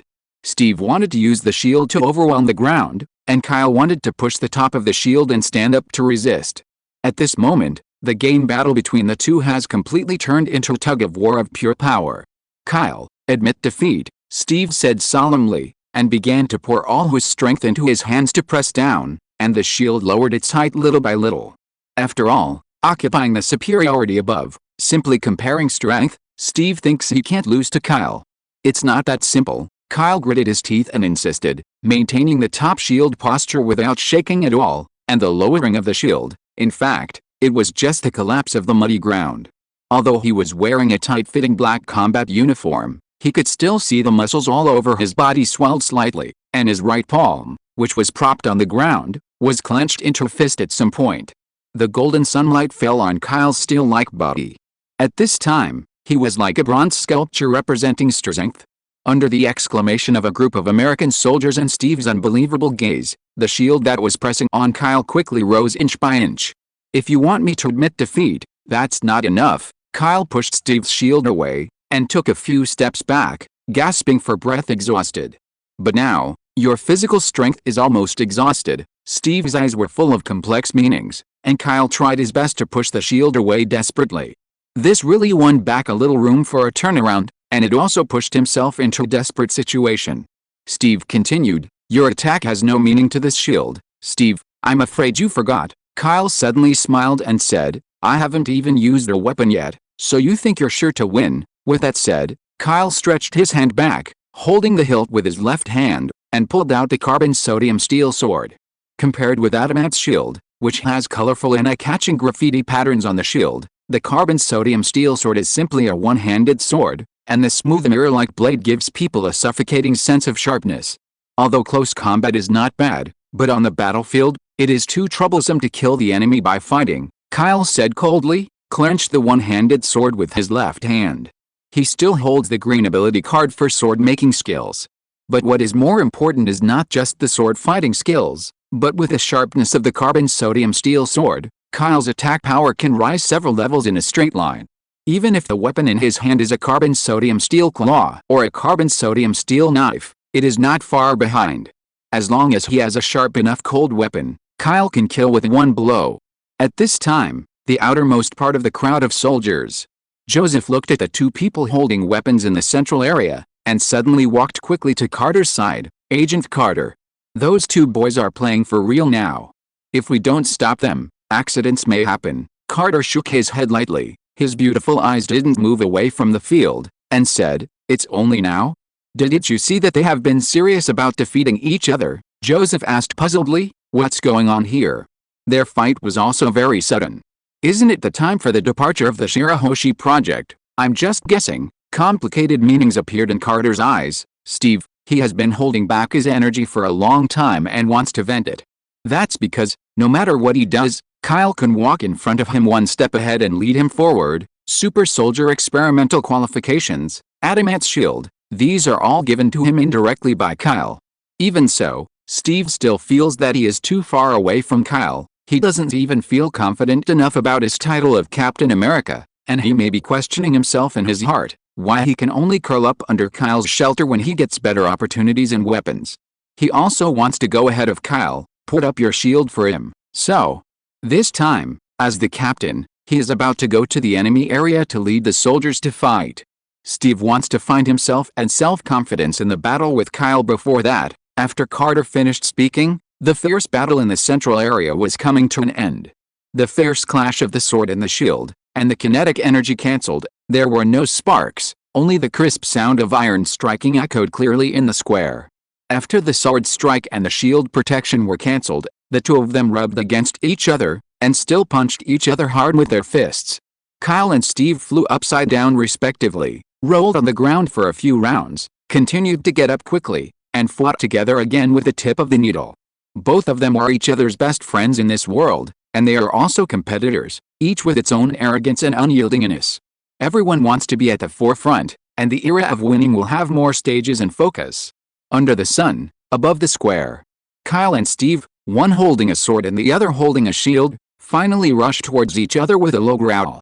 This shocking scene was frozen in the eyes and minds of more than 1,000 American soldiers at the base, and it is still as clear as yesterday half a century later. And even half a century later, this scene will be sculpted by a sculptor with the highest artistic attainment in front of the War Memorial Hall. Boom! The carbon sodium steel sword flew high, spun countless times in the air, and plunged into the mud not far behind Steve. Steve still maintained the back movement of swinging the shield, while Kyle flew backward heavily, fell to the ground and plowed an obvious trace, and finally lay on the ground tired and motionless. Captain Steve, all the soldiers were about to cheer for the winner, but at this moment, Steve raised his hand exhaustedly. "I lost." On his neck, a bloodstain clearly appeared on the side. It seemed to be just a small injury, but the blood dripped out unstoppably. "It's really tiring?" Kyle struggled to get up and wiped off the dust on his body. The final decisive blow was not that he let go of his sword, but that he threw the sword as a concealed weapon when he took the initiative to receive a blow from the shield. If he hadn't kept his hand, Steve would have been separated by now. "Kyle, you should use all your strength." Steve clutched his wound and panted, looking straight at Kyle with stern eyes, wanting to get an answer. Kyle was taken aback for a moment, then nodded and said, "That's right, although there are still stealth and vibrating gold arm guards that have not been used, but Steve is already the most difficult and powerful opponent he has ever encountered." "Really?" Steve nodded gratifiedly, clenched his fists extremely firmly, and said, "I'll let you go first this time, but one day, I will definitely go ahead of you. Otherwise, I will sorry for your expectation, then I'll wait and see." Kyle smiled faintly, looked around at the surrounding soldiers, took a slight breath, and said coldly, "Are you ready? Follow us to the battlefield and wipe out the enemy." Ready. The loud shouts of answers resounded throughout the base, and 500 American soldiers stood up with a swipe, and looked frantically at the two people surrounded by the innermost. Then take your weapons and follow our footsteps. Steve loudly accepted the order, and the assembled 500 soldiers immediately held the guns they had worn long ago in their hands, and collectively moved out of the way. After this battle, both of them were scarred, but their prestige was several times stronger than before the fighting game, and the morale of the troops was also unprecedentedly high. Then what are you waiting for? Let's go. Kyle and Steve gave an order, and the two rushed to the front first, leading the team to leave the base in a mighty way. Looking at this scene, Joseph exclaimed, "These two may change the pattern of war." Wrong. Carter watched the team leave, and said firmly, "It will definitely work." Chapter 37. More than a month later. New York, Brooklyn, Halen Street. The pedestrian streets in winter are gradually bustling under the sun, just after Christmas, and the New Year is coming soon. Despite being in the warring phase of World War II, the economic powerhouse of New York has not suffered the slightest smoke from the war. In the winter morning, people wrapped in coats are hurrying about the streets, busy with their work and livelihood. From time to time, some children wearing hoods can be seen holding a stack of black and white newspapers, walking quickly on the busy streets and shouting, "The latest New York Times." Major Kyle and Lieutenant Steve, the two led the troops to wipe out the German fortress base again. Wall Street Journal. The two American heroes fought brilliantly again, and the German front line retreated, miles due to insufficient resources. The iron-blooded officer who has won every battle and turned the tide of the battle. Today I will explain to you the path to glory of Major Kyle, the enemy of thousands. The newspapers during this time period are basically the first to print and publish the battle reports of the frontline battles, let alone the reports of the battle victories. Once logged out, it will be sold out by the nationals. No, the rosy-faced newspaper seller bought 2 stacks of newspapers on the windy street in just half an hour. As it turns out, even if World War II didn't ostensibly affect New York, it was enough to cause people to worry about American troops on the front lines, hoping and praying that they would end the war sooner rather than later. "Can I have one?" A blonde girl wearing a purple scarf smiled and gently waved to the newspaper boy running past on the street. The boy ran over immediately, took the change, and sent the last daily newspaper in his hand to the girl's vegetable basket. He opened his eyes wide, looked at the girl's delicate face like an angel, and couldn't help but praise, "Big sister, you look so pretty." The mouth is quite sweet. The blonde girl's beautiful eyes curled up in a smile, and her warm smile seemed to melt the surrounding snow, which made many gentlemen passing by on the street bump into the street lights frequently. "It's time to go home." Lucy breathed a sigh of relief, elegantly holding the vegetables and newspapers in the basket, and started to return home with steps. It is said to be home, but it is actually just the house Kyle lived in before, located at number 199 Halen Street. It is a classic European-style duplex villa with a balcony garden. Lucy took off her boots and went in.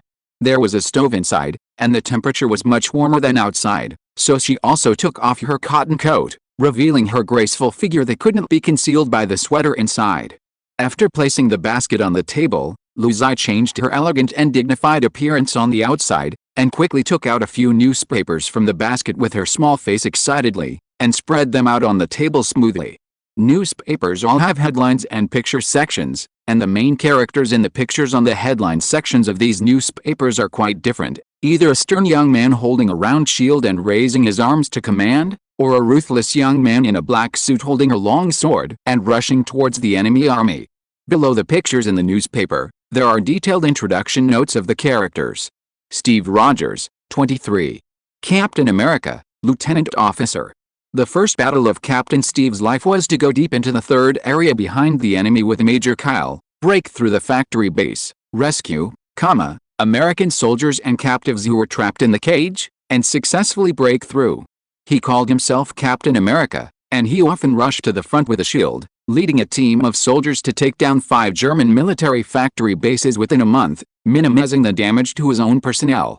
He is a patriot, a super soldier, a hero who symbolizes American justice. Lucy browsed through Steve's profile quickly, and her beautiful eyes fell urgently on the other side, the longer and more cumbersome profile. Kyle Dorff, 23, the youngest major officer ever.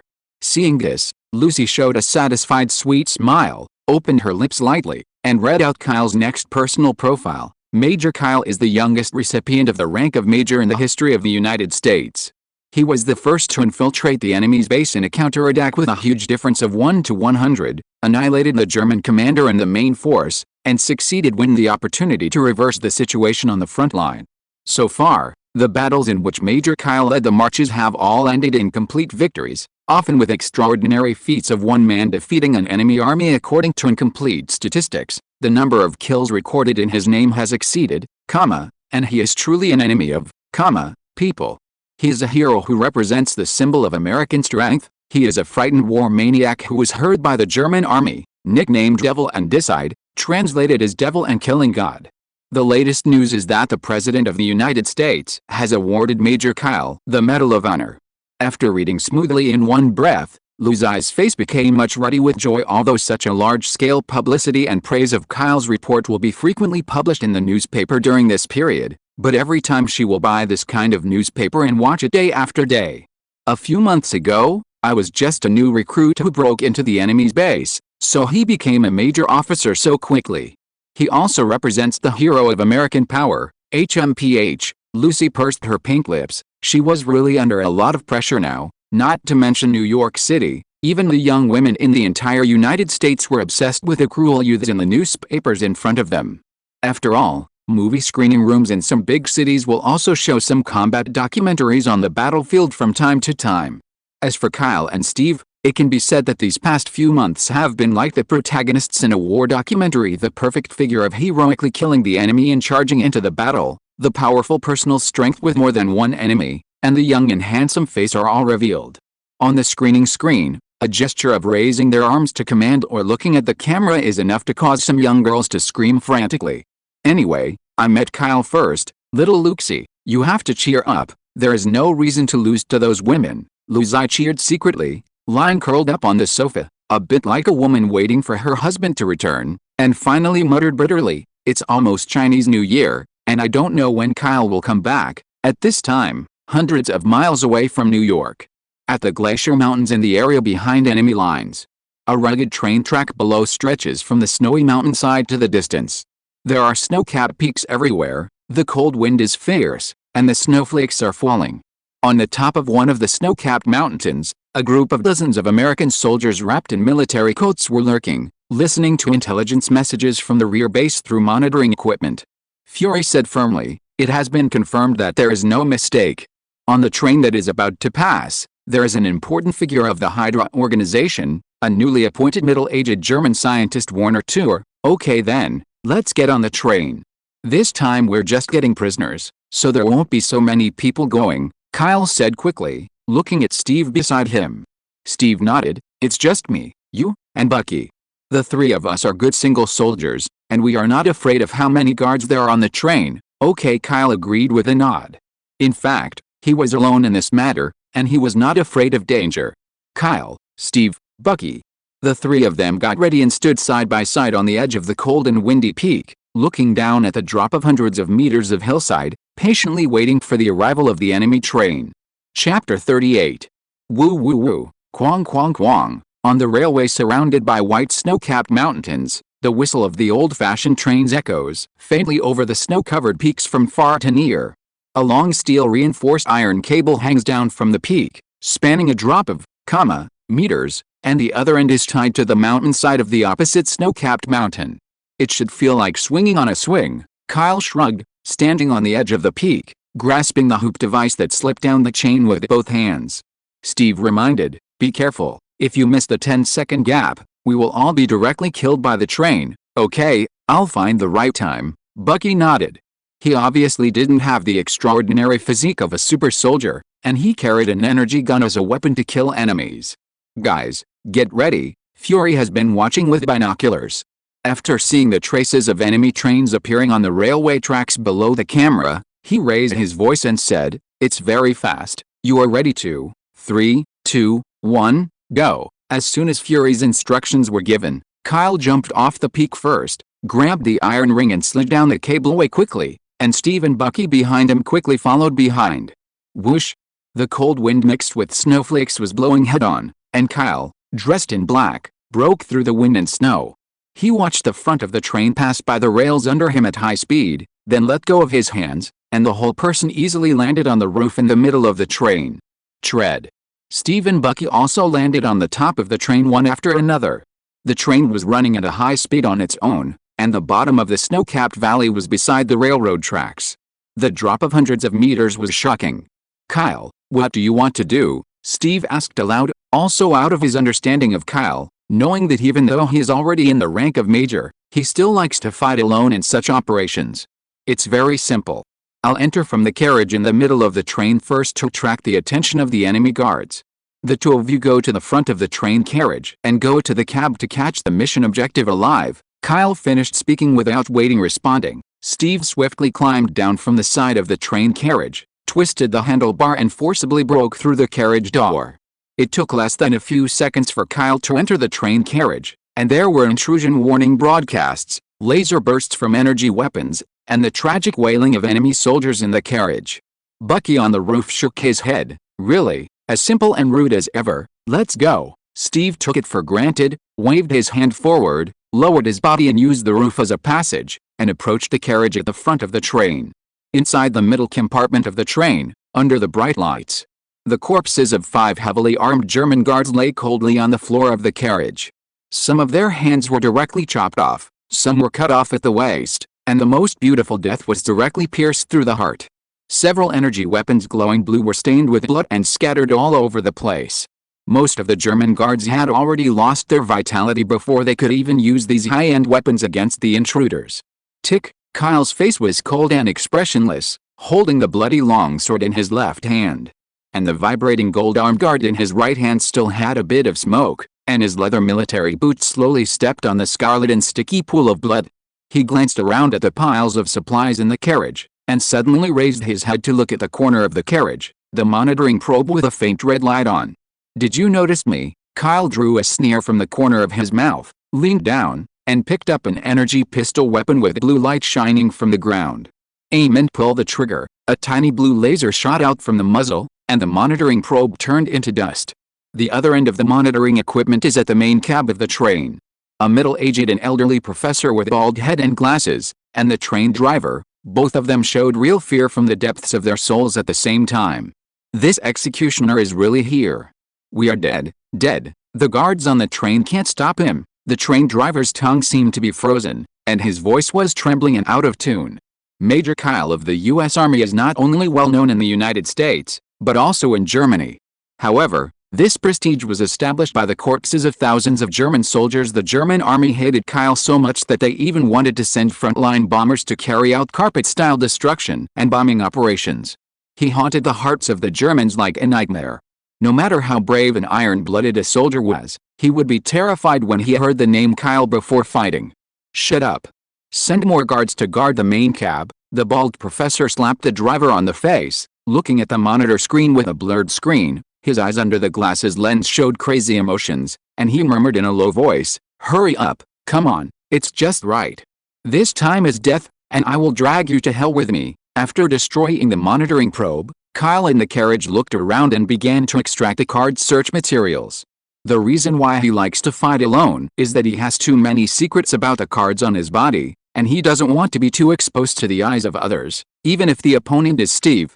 The second is that only when you fight alone can you encounter good quality enemy supplies and draw them into cards. By the way, especially with the Hydra organization independently developed by Germany, after they started to manufacture new energy weapons, there are quite a few military weapons and materials that have reached the quality of the blue item card: rechargeable laser gun, enhanced energy pistol, gem residual energy.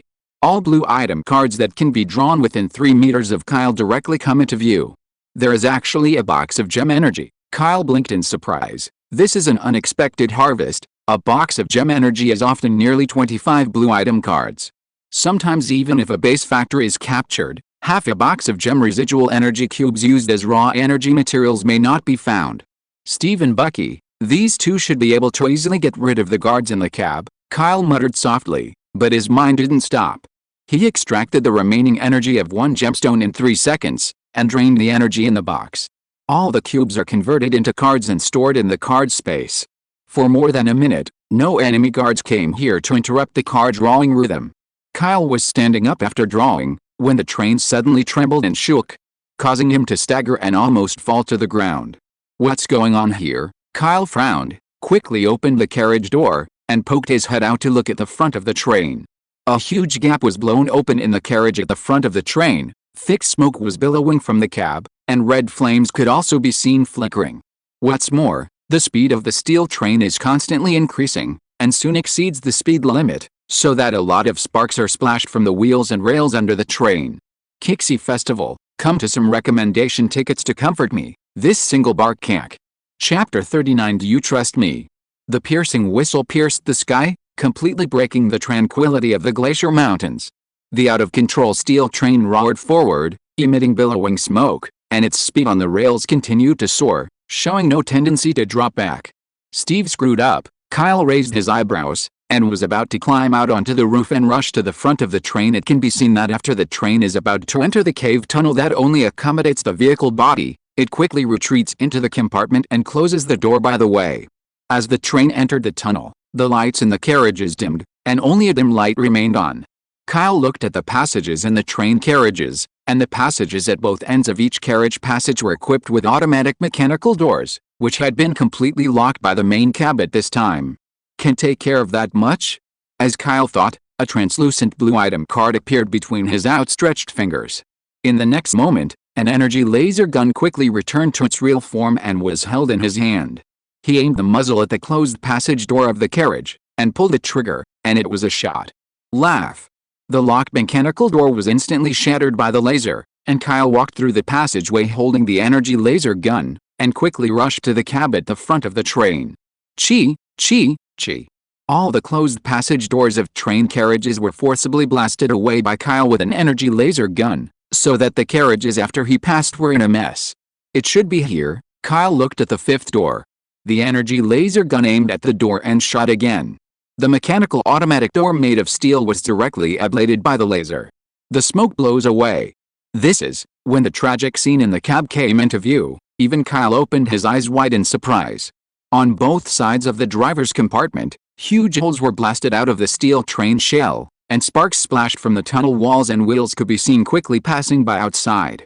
The floor of the cab car was covered with bone fragments stained with scarlet blood, as if someone had committed suicide with a body bomb, and the thick smoke and flames came from the driving console of the train. Steve sat wearily on the floor of the carriage, beside a bald professor who fell unconscious, and Kyle recognized him as the target of the operation. "Kyle, you're here?" Steve looked up at Kyle, his fists clenched hard, as if he was enduring great pain. "What happened here? How did it happen? Are you injured?" Kyle threw away the energy laser gun in his hand, stepped forward to help him up, and asked as if aware of something, "By the way, what about Kay? It's all my fault. I underestimated them." Steve sighed, unable to suppress his sadness, and said, "Bucky. He was thrown out of the train by the blasting wind pressure of the bomb on the train driver in order to save me. Falling into the bottom of a snow-capped valley hundreds of meters high, or suffer the same fate, Winter Soldier." Kyle kept his expression on his face, knowing that although Bucky is not dead, the future will be more painful than death, and he has been controlled by other governments to become a war machine that destroys humanity for more than half a century. Kyle was not good at comforting people, so he could only pat Steve on the shoulder and said, "Think about it. As a soldier, sacrifices are very common on the battlefield. Don't let this affect the mission." "I know." Steve took a deep breath, carried the bald doctor who was unconscious on the ground on his shoulders, and cheered up, "But the task is considered complete. The target person wanted to bite the poison capsule in his mouth to commit suicide, but was killed. I was knocked out." It seems that the information is correct. The personnel of the Hydra organization like to commit suicide by hiding poison in their mouths. Kyle nodded, thinking, now we just need to take the target person and evacuate here safely. That's the problem. There was a wry smile on Steve's resolute face, pointing to the driver's station with thick smoke and flames. The powerful explosion not only blasted apart the steel bodies on both sides of the carriage, but also destroyed the train control panel, and now the train is speeding up and out of control. Indeed, the speed of the train should have exceeded, kilometers per hour, and the speed is still increasing. It is impossible to stop. Kyle looked at the sparks splashing from the wheels and quickly thought about countermeasures. With such a fast driving speed, even if he jumped off the train, his life would be threatened, not to mention that the two sides of the train were either cliffs or Snow Valley cliffs. If there's only one person, just use the forced teleportation of stealth directly, but then there's Steve and a target hostage. It just doesn't work. Steve gave his own suggestion. It seems that we can only go to the carriages at the rear of the train and separate the connection between the front and rear carriages, hoping that this will stop the train carriages. Kyle shook his head and vetoed, thinking too much. If I remember the map of the nearby glacier correctly, as long as the train exits this long and straight mountain tunnel, it will turn immediately. At this speed, even if the front of the car is separated from the carriage, the car will derail and fall before it can stop. Steve asked with a serious face. What should we do then? We can't do nothing and just wait for the train to derail and fall, right? Kyle was silent for a moment, then stared straight at Steve, and asked back, do you believe me?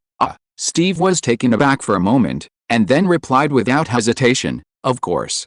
In this world, if I don't trust you, who else will I trust? Then don't do anything. Kyle smiled mysteriously. After making the decision, he was much more relaxed, and his face was relaxed without any sense of crisis. He said firmly, the moment the train rushes out of the tunnel, derails and falls, I will tell you to jump, and you will take the hostages and jump off the cliff in the valley. Jump off the cliff. Steve looked at Kyle in surprise, still confused. The bottom of the cliff valley was not a deep enough river, but a frozen hard river surface. Don't you believe me? Kyle shrugged. Okay, if you tell me to jump, I'll jump. Steve didn't ask any further questions. He carried the target hostage on his shoulders, and faced the tunnel wall when he was ready. In just a dozen seconds, when the train with a speed of more than, kilometers per hour quickly reached the end of the tunnel, the darkness was instantly dissipated by the outside daylight. The glaring white light outside made Steve couldn't help squinting his eyes. At the same time, the train it was on was also shaking violently, and the wheels were completely cracked under the splash of sparks. Crack! The roaring train was supposed to turn according to the rails, but under the excess speed, it suddenly broke off the track at the corner of the rails, and rushed towards the sky above the hanging cliff. The cold wind carried snowflakes, pouring into the carriage crazily, and the feeling of weightlessness that the train was about to fall emerged spontaneously. Steve jumped off. Before Kyle finished speaking, he jumped out of the car one step ahead. Without even thinking about it, Steve carried the hostages on his shoulders, and resolutely jumped out of the train after Kyle, and fell from the cliff hundreds of meters down. Chapter 40 The eve of the decisive battle. At a height hundreds of meters away from the bottom of the glacier valley, Kyle and Steve, who was taking hostages, fell quickly against the cold wind and snowflakes. Down. Such a high altitude fall. I have experienced a lot of skydiving, but this time I did not wear skydiving tools at all. No matter how high the physique of a super soldier is, it is only within the strength range of the most perfect value of human beings, and the range of tolerance to fatal crises is only 3 to 5 times that of normal humans. Falling from a cliff hundreds of meters high, this should be a fatal situation. The moment before jumping out of the car, Steve still couldn't figure out what escape means there was in such a situation. But Steve still jumped without hesitation, because Kyle has been creating miracles since the training base, walking forward like a pioneer, leading and teaching him to move forward. More importantly, he believed in Kyle, and that was enough. Kyle himself didn't think as much as Steve thought. After jumping into the car, he opened his hands with his face upturned, as if he was waiting for something. At this moment, above the, meter altitude of the glacier mountain range. Whoosh! A light blue animal shadow quickly broke through the atmospheric clouds. Its sharp golden eagle eyes looked down, its huge feathered wings retracted abruptly, and its head swooped down towards the ground. It is like an arrow, breaking through the sound barrier in a short moment, leaving a series of white waves in the sky. Here we come. Seeing a slender opening in the clouds in the sky, a smile appeared on the corner of Kyle's mouth. During this period of time, he had already summoned a blue eagle to conduct reconnaissance in the sky within a few miles of his body, that is, to create an exclusive personal air defense field. After all, now I am the confidant of the German army and the Hydra organization. A month ago, the enemy had sent fighter jets into the battlefield, and the mine throwers wanted to blow him and Steve to death. The Blue Eagle's flying maneuverability is extremely strong. In the case of a one-on-one fighter, before seeing its trace, it will be destroyed by the sharp claws from behind. The creature summoned by the creature card has its own intimacy, obedience, and subtle electrocardiographic connection with the card holder. However, to keep the creature card in the summoned state for a long time, it needs to be supplied with food every day. "What's coming?" Steve asked in surprise. His eyes had been looking down, and his continuous fall made the valley floor approaching quickly within his field of vision. Before Kyle opened his mouth to explain, the next moment, a huge shadow enveloped the bodies of several people, accompanied by a strong wind pressure approaching. Chirp! With a loud cry, the blue eagle flapped its wings and quickly approached, first catching Kyle with its body, and then firmly grasping Steve and the hostage with one claw. "My God, what kind of bird is this?" Steve was taken aback, and looked back at the blue eagle with wings that were 10 meters wide and opened his mouth wide in surprise. Chirp! The blue eagle glanced at Steve on the talons, and the blue feathered wings flapped down, completely tearing up the wind and snow below, forming a small area of hurricanes and rushing into the sky. Steve was a little dazed, and hesitantly said, "Why do I have the feeling of being despised by it?" Kyle sat on the blue eagle's neck and said, "It is considered an eagle. It is very smart, with the IQ of a 10-year-old human child. I've never seen such a big eagle." Knowing that he was out of danger, Steve relaxed a lot, and said with a wry smile, "Besides, why are you sitting on it, and I'm going to be caught by its claws?" "Well," Kyle paused as if lost in memory, and began to make up a story. "I met it in the forest on the mountain when I was a child. At that time, the blue eagle was only the same size as a normal eagle. Later, it infected by a factory's radioactive agent, the body mutated, not only the feathers changed color, but also the size became bigger and bigger." "So that's the case." Steve nodded, without any doubts or questioning. He directly believed Kyle's words by default. "Steve, I hope that when you go back, you don't disclose Blue Eagle's information to anyone, including Carter." Kyle stroked the feathers on the top of the Blue Eagle's head, and said to the point, "The Blue Eagle will not harm humans, and it eats the prey of wild beasts on the mountain. If some caring people know of its existence, they may try to hunt it down." "Okay, I won't say it," Steve simply agreed. Kyle also breathed a sigh of relief. The Blue Eagle now appeared too early for such creatures in the Marvel world. After the 21st century, all kinds of mutations and technologies emerge in an endless stream. The gods in mythology such as Thor, Loki travel on the Earth for a few days, and after adding alien magic to expand the thinking of the Earth people, the existence of the Blue Eagle is not so surprising. That's it. After the Blue Eagle led the three people out of the valley, they dropped them to the ground in the area around the snow mountain, and then disappeared into the high-altitude clouds with flapping wings. Kyle and Steve, the two of them, took the target hostages to the place that had been set earlier, joined Fury's troops, and then returned to the base. That night, in the basement operations department of the base, the large combat map is like wallpaper, and it is full of plasters on the wall.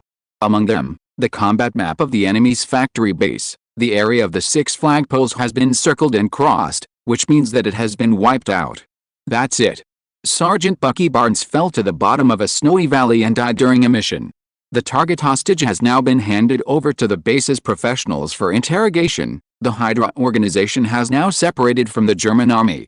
According to our information, the leader of the Hydra, Red Skull, still has a mysterious item that can produce infinite energy. Do you need to snatch things over?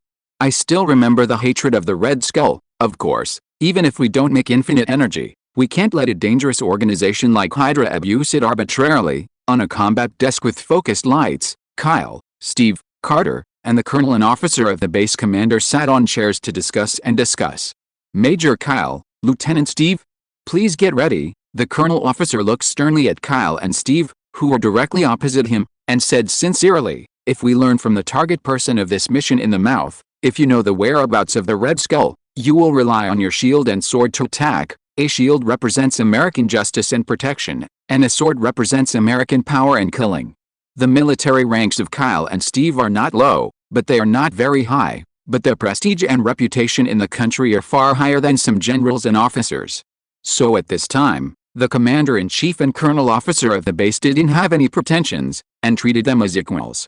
Steve nodded in response. "Understood. I will make preparations in advance. As soon as there is news, I will set off immediately. The target is the Red Skull." "You don't need to tell me. I will insist on going," Kyle said coldly. The last account has not been recovered yet. Chapter 41. Late at night, in the single officer room assigned by the base. After taking a shower, Kyle was only wearing a pair of large underpants, with his upper body bare and leaning against a bed, closing his eyes in a half-lying position to rest his mind.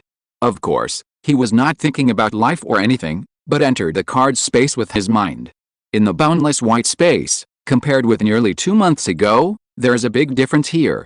Before, all the cards were mixed together, spinning endlessly like a hurricane. After being sorted out by Kyle, the 3 types of cards, abilities, items, and creatures, are now divided into different card storage areas. In addition to the 3 major classification card areas, there are 2 other emergency card areas and material card areas. Emergency card area, that is to store some cards that need to be used directly in case of emergency, such as Vicious Slug, Energy Laser Gun, Emergency Box, Blue Eagle, and the like. There is not even one ability card in the emergency card area, because ability cards can be used directly as long as they are stored in the card space. There is no need to be materialized before being used like items and biological cards. As for the material card area, some useless item cards are stored, that is, the material for the sacrifice drawing card. Kyle's mind entered the card space, and it was aimed at the material card area. After more than a month of war and plunder, most of the material cards looted from several occupied German factory bases are stored in this material card area. At this time, nearly 100 blue item cards and thousands of green item cards were densely piled up in the material card area, which gave a sense of accomplishment. I've saved the material cards for so long, it's time to try my luck. Kyle took a deep breath, suppressing his anxiety about drawing cards all the time. Many energy plants in Germany have completely fallen, and the decisive battle with the Red Skull is imminent, so it doesn't make much sense to continue to save the card at this juncture. Kyle began to count the number of item cards in the material card area, and quickly came up with accurate numbers. Green item cards, 1020. Blue item cards, 86 pieces. Converted into the number of sacrifices to draw cards, that is, the green quality can draw cards just 102 times, and the blue quality can only draw cards 8 times. Then, let's start with the green quality first. With a wave of his hand, Kyle directly selected the 1020 green item cards suspended in the material card area. The selection is successful. The sacrifice draws the card, 102 consecutive draws. X26, X11, X6, X3, X89, X22, X9. The drawing is successful. Congratulations on getting Liv X11, True Dual Sword Mastery, Radio, Rabbit, Shark, Bronze Sword, Hindi Language Proficiency, all green new cards. The blooming green light made Kyle sigh.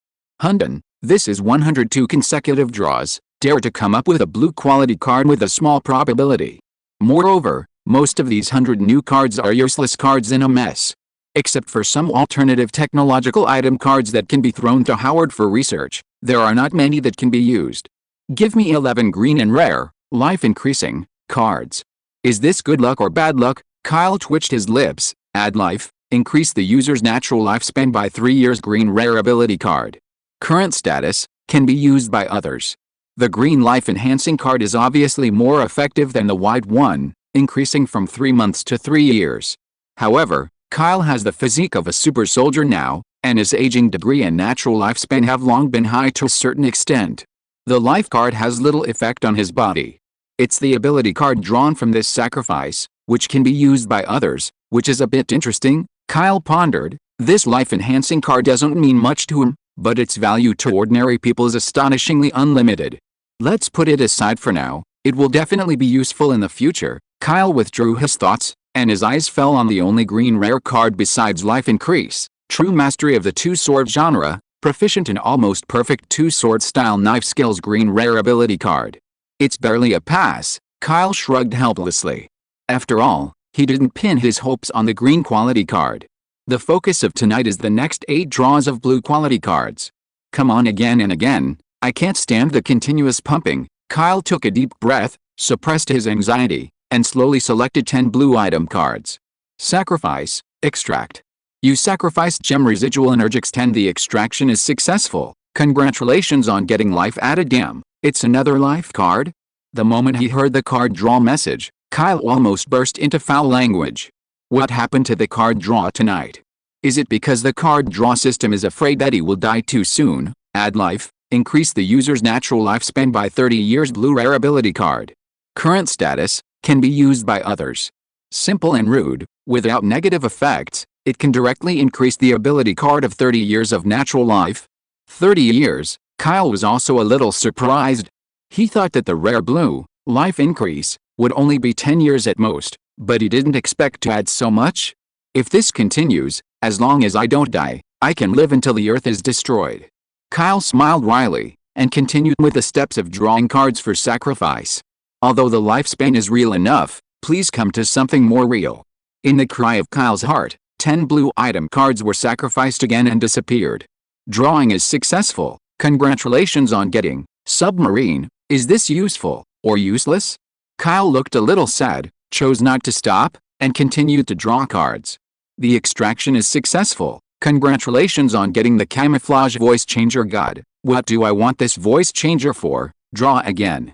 The extraction is successful. Congratulations on getting life added. Very good. Let me brush my life tonight. Keep pumping. The draw is successful. Congratulations on getting Conan's glasses. Kyle was speechless for a while, and some ghosts were messed up. Draw again. The extraction is successful. Congratulations on getting Sen Bean. Fairy beans?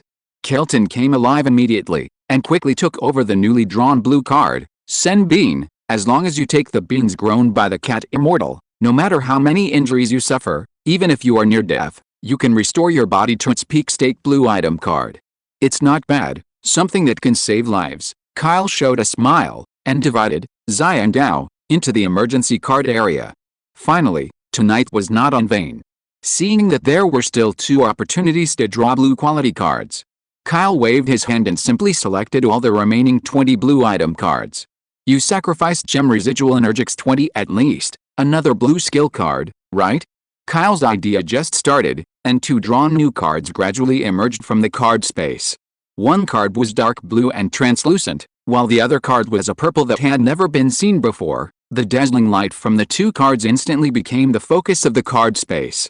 The extraction is successful. Congratulations on getting Initial Venom Symbiote, Super Large Ancient Dragon Turtle. If you're listening to this novel on a channel other than Fanfic World, it means they downloaded and uploaded it without effort. We cordially invite you to visit our channel, Mundo Fanfic Novelis. There you'll find the original version of this story, and you can explore many other novels of various genres. We're waiting for you to immerse yourself in a world of incredible novels. Chapter 42: The Initial Venom. Personality exploded. The moment Kyle was drawn out of the purple card, his mind went blank, and he was a little dizzy from the huge sense of joy. This happiness came too suddenly, it was impossible to guard against, without any psychological preparation. After being in a trance for a moment, Kyle's mind incarnation quickly grabbed the purple card in his hand and checked the card information on it. Super Large Ancient Dragon Turtle, a super large sea monster that existed in ancient times, and its appearance resembles a snapping turtle. Purple bio card. The natural lifespan is tens of thousands of years, and its defense ability is amazing. It can easily resist the bombardment of large thermal weapons. It has a docile personality and low combat capability. It moves extremely slowly on land, but on water it can move at the downwind speed of a normal speedboat. Its biggest feature is that it is very large, with a width and a length of more than 2,000 meters. There are few creatures in the Milky Way that can be larger than it. It is also because of its large size that the ancient dragon tortoise only eats big food once every 100 years, maintains its own vitality through continuous dormancy, and continues to eat marine microorganisms. Sometimes it sleeps for several months, resulting in the accumulation of turtle shells on the back due to years, become the base of the reef, forming a large area of tropical forest islands. Current status: can only be summoned in areas with sufficient water resources. This is not a biological card, it is clearly a movable fortress island. Kyle marveled, the purple card was far superior to the blue quality card. The only flaw in the ointment is that this is just a biological card. If it is a purple ability card, it is hard to imagine how much strength it will increase.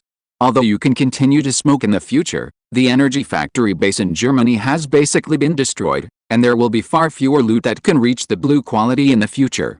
Maybe for a long time in the future, this will be the only purple card in the card space. Kyle sighed with concern for gain and loss, and placed Super Large Ancient Dragon Turtle on the top of the biological card area.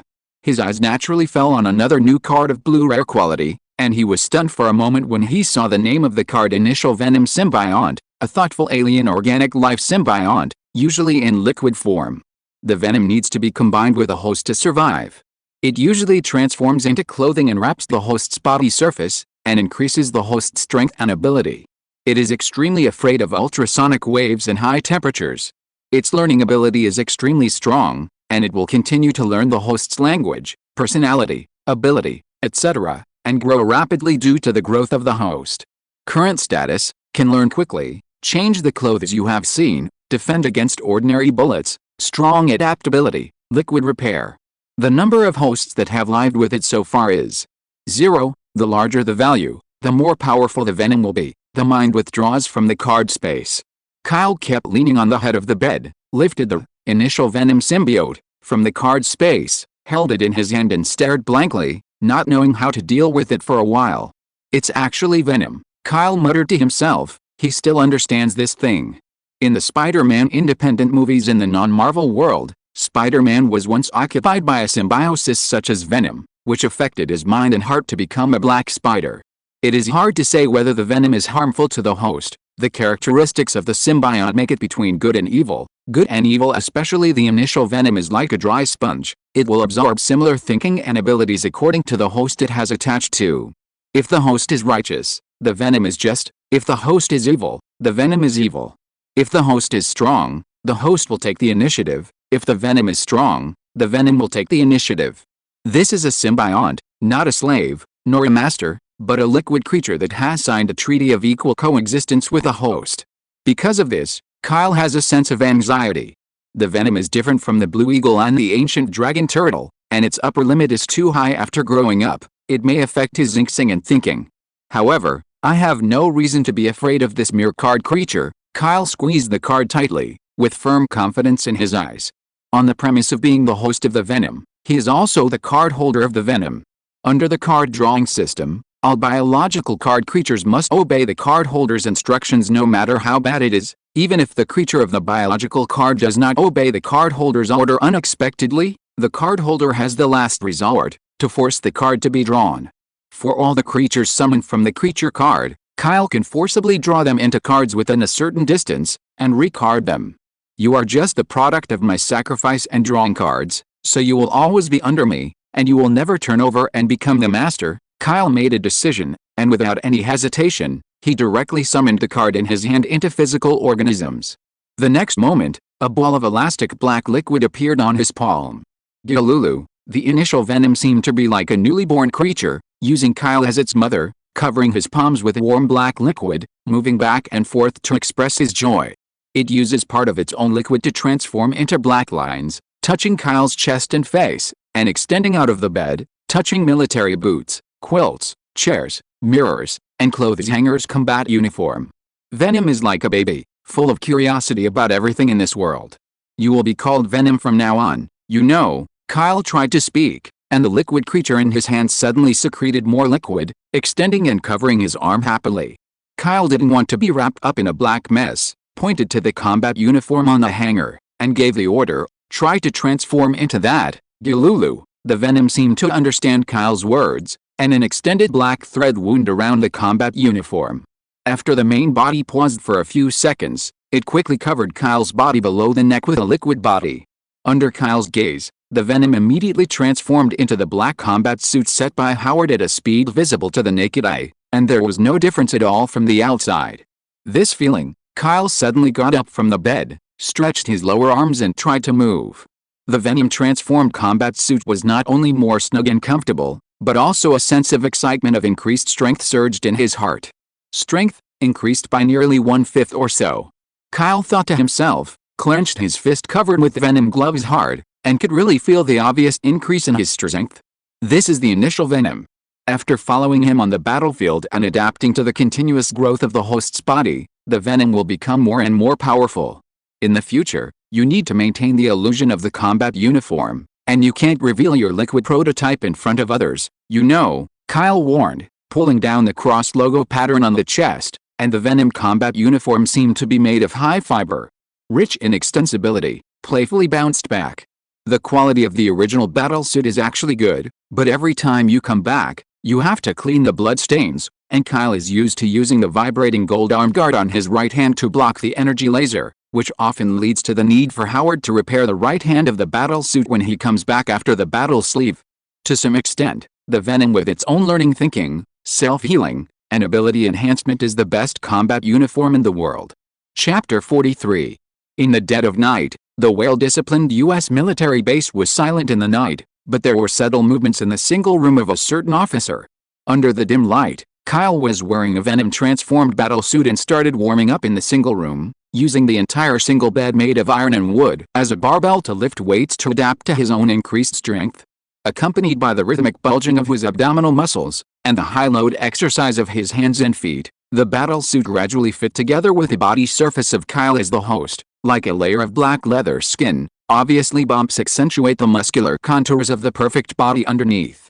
Venom, you are very happy, right? Kyle said with a smile. Not only could he clearly feel the pleasure conveyed by the Venom on his body, but this pleasure also made him energetic and in a good mood. After the Venom and the host are fused, the strength and emotion of each other will be intertwined, affect each other, and sublimate based on this. Today is also the first day of the birth of the original Venom, plus the first symbiotic fusion with the card holder of the super soldier physique. It can't stop being so excited. But tomorrow there may be news of the Red Skull's location, and the mission is imminent, so we can't spend it with it. Kyle let out a hot breath, put the single bed on the ground, and comforted the Venom suit. Okay, I'll take you out for a stroll tomorrow, so you won't have to sleep tonight if you continue to toss around like this. Just as he was about to take off the Venom suit, there was a knock on the door of the room. It's so late, who is still looking for me? Kyle was surprised, patted the Venom suit comfortingly, and then walked over to open the door. When he saw the young man in bottoming pajamas outside the door, he couldn't help asking in surprise, Steve, what are you doing here so late? I still want to ask you. It's so late at night, you haven't slept yet. What are you doing in the room? Steve yawned sleepily, his blonde hair was messed up, obviously he just came out of sleep was woken up. By the way, the single room assigned to Steve is directly downstairs from my room on the second floor. Kyle remembered, shrugged and said, there was a cockroach in the room just now, I got up and killed it. Are you sure you are shooting cockroaches? Steve had a strange face, glanced at Kyle's combat uniform, and said speechlessly, I don't know, I thought you just came back from the frontline battlefield. Kyle spread his hands and said helplessly, you know, I don't have any clothes to wear. Sometimes I just sleep in my combat uniform, so it's convenient to be ready to attack at any time. Okay. Go to bed early, and you may have to do something tomorrow. After Steve finished speaking, he rubbed his sleepy eyes and returned to his room downstairs. Kyle, who closed the door, also breathed a sigh of relief. It's dangerous. If Steve enters the room and sees the original combat uniform on the hanger, he doesn't know what reason to explain. It's time to sleep too, Kyle muttered, just about to convert the Venom directly into cards, when there was another knock on the door. Again? Kyle woke up this time, quickly drew the original combat uniform on the hanger into a card, and then walked over to open the door. Steve, what are you doing here if you don't sleep? When he saw the person outside the door, his words stopped in shock. Carter? It's late at night, why are you here to join in the fun? Kyle asked with the corners of his mouth twitching. That's right, it was Carter who was wearing a simple long-sleeved pajamas who knocked on the door. A little fair skin was exposed on her neck, and her short blonde hair hung lazily on her shoulders. Compared with the coldness of the day, she had another charming style. Do you still want to sleep tonight? Kyle complained secretly, seeing that Carter didn't speak. He asked directly, want to come into the room? It's a beautiful thought. Carter gave him a blank look, then turned and leaned against the wooden railing in the corridor on the second floor, his back image trying to blend into the night. I have something to tell you, don't worry. As if thinking of something, Kyle walked out of the corridor and leaned against Carter's side, facing the star-studded night sky and said softly, tomorrow will be the same, no matter how many times, I will bring Steve back. Carter was silent for a moment, glanced at Kyle with beautiful eyes, and said coldly, aren't you afraid that you won't come back? Can't you come back? Kyle was slightly taken aback, then shook his head and said, I really haven't thought about it. Although I don't want to set the flag in advance, I still have some confidence in my own strength. This is not arrogance, but based on a certain understanding of the Marvel world and an estimate of the total strength of one's own abilities and equipment.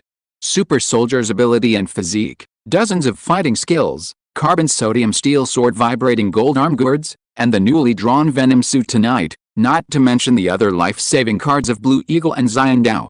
If the Red Skull is positioned as the villain at the current stage, Kyle really doesn't take him seriously. Seeing him is a brainless frontal wave, and see if he can't stop it.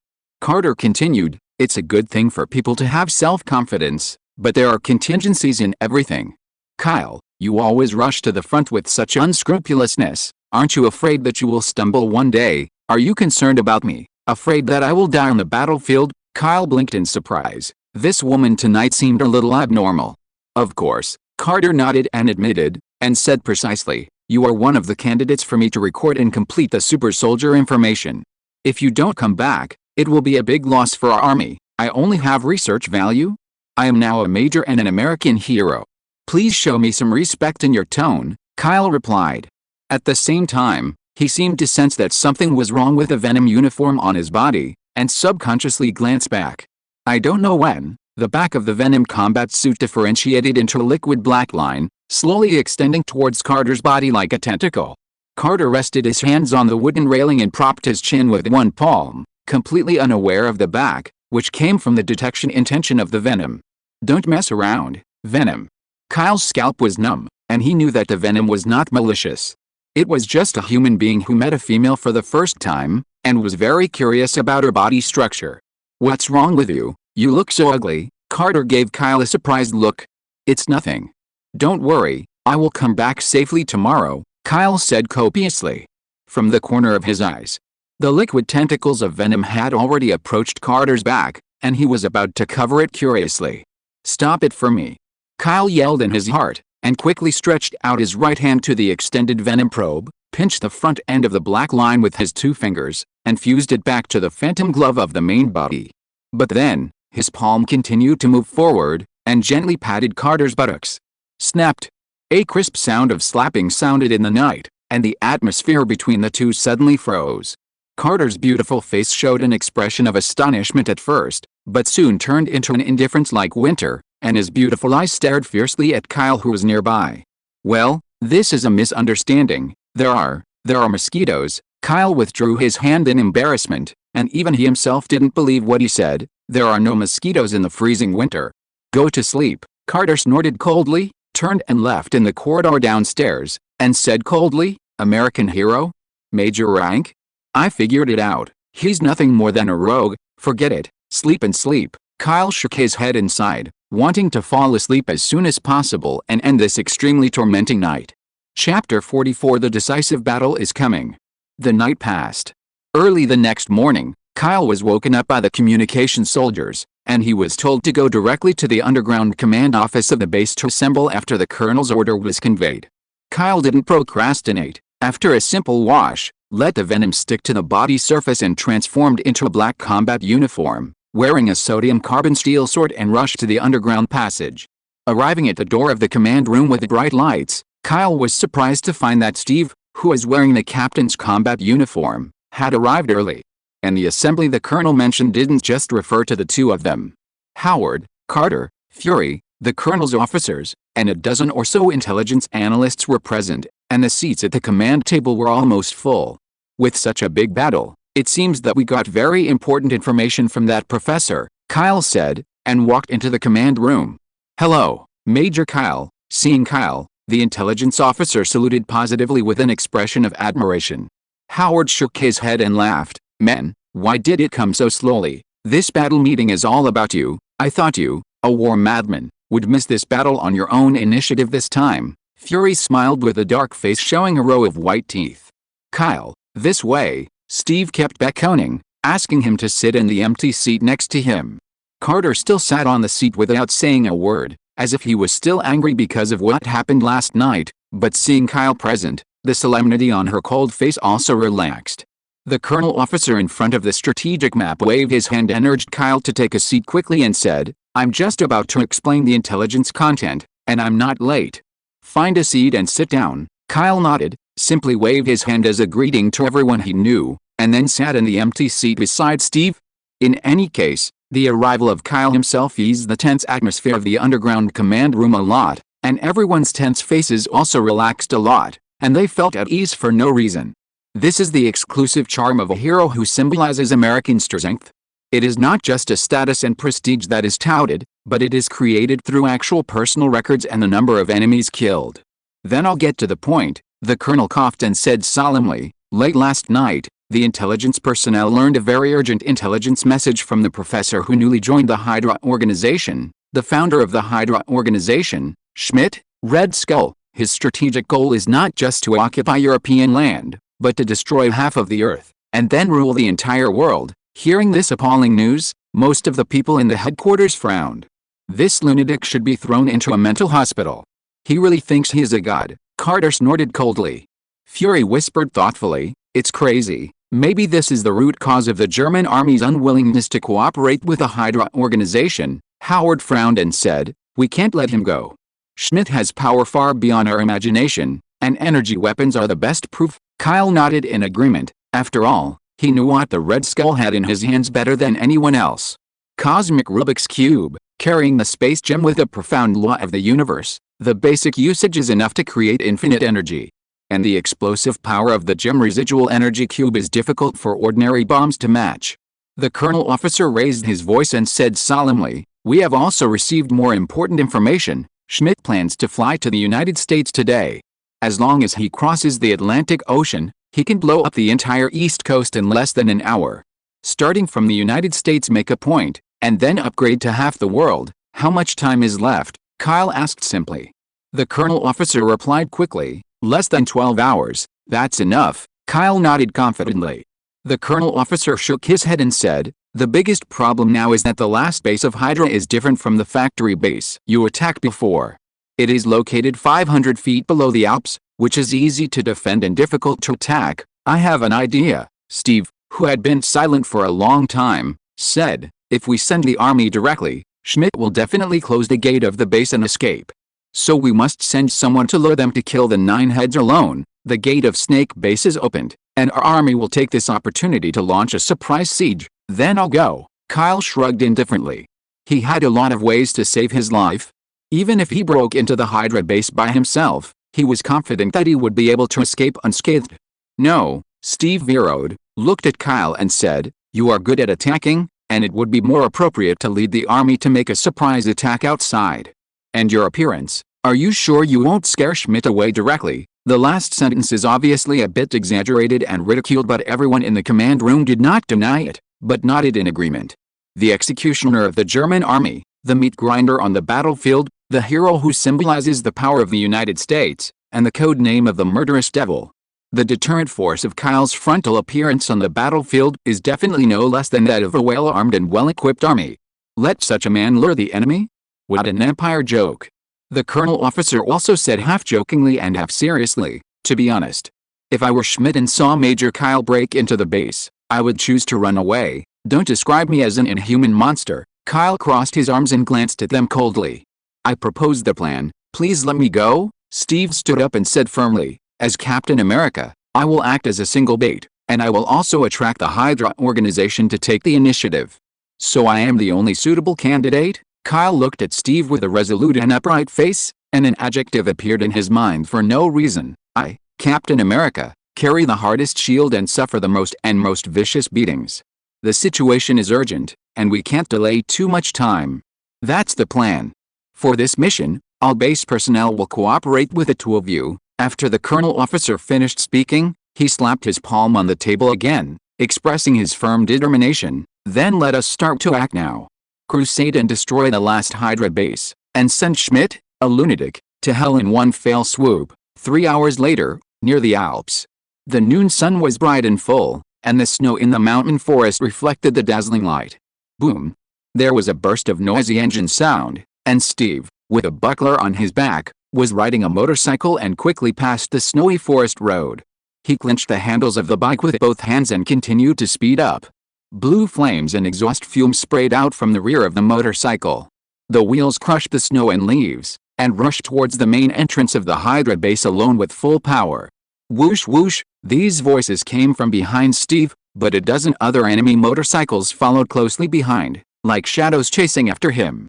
The fish hooked, on the snow-capped mountains next to the forest, Kyle looked down at the motorcycle chase in the forest with cold eyes, like a hunter preparing to hunt, patiently waiting for the fierce battle to come.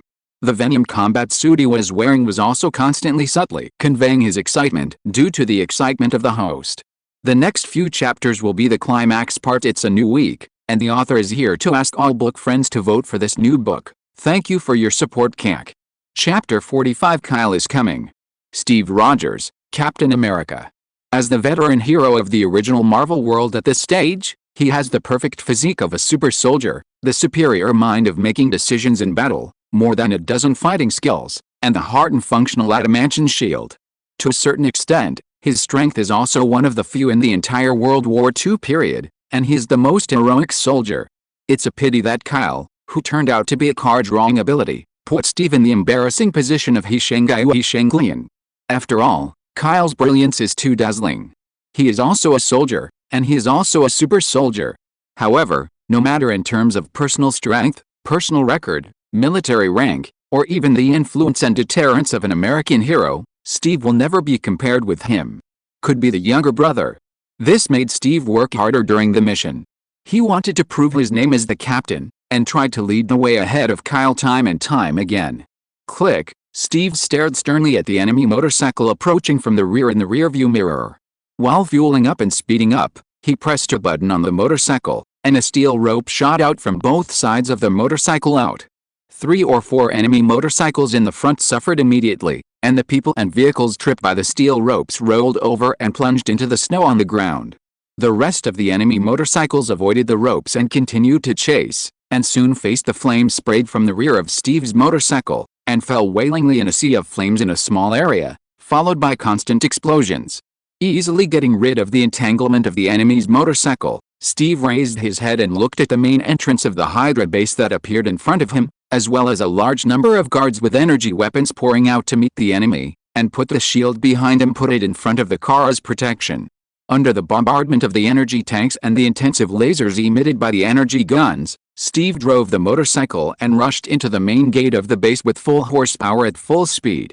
This motorcycle has been remodeled by Howard, and it naturally carries many black technology devices, not only the ejection cable, the tail fire, but also the self-explosion device. As soon as Steve rushed into the Hydra base with his car, he jumped off the motorcycle.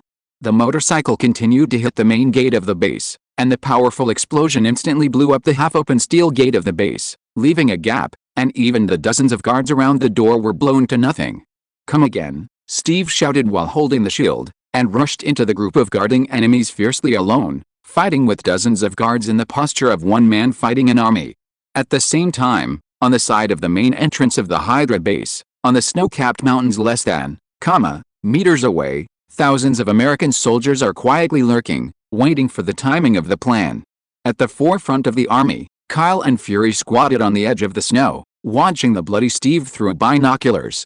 Fury exclaimed, "Steve, this guy, although he is only acting as a bait, he is really more and more inclined to your fighting style." "No," Kyle shook his head lightly, and said slowly, "this should be his true style.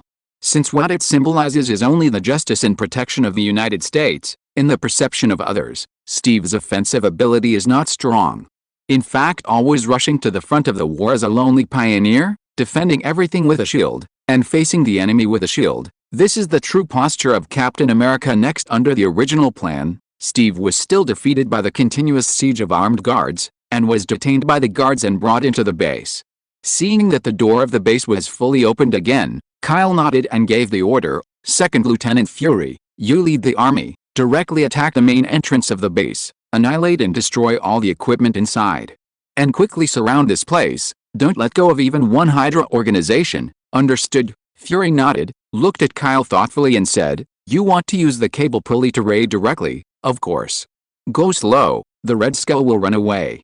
"I must enter the base immediately and intercept him," Kyle said, his blue eyes condensed with a cold light, and there was something faint about him.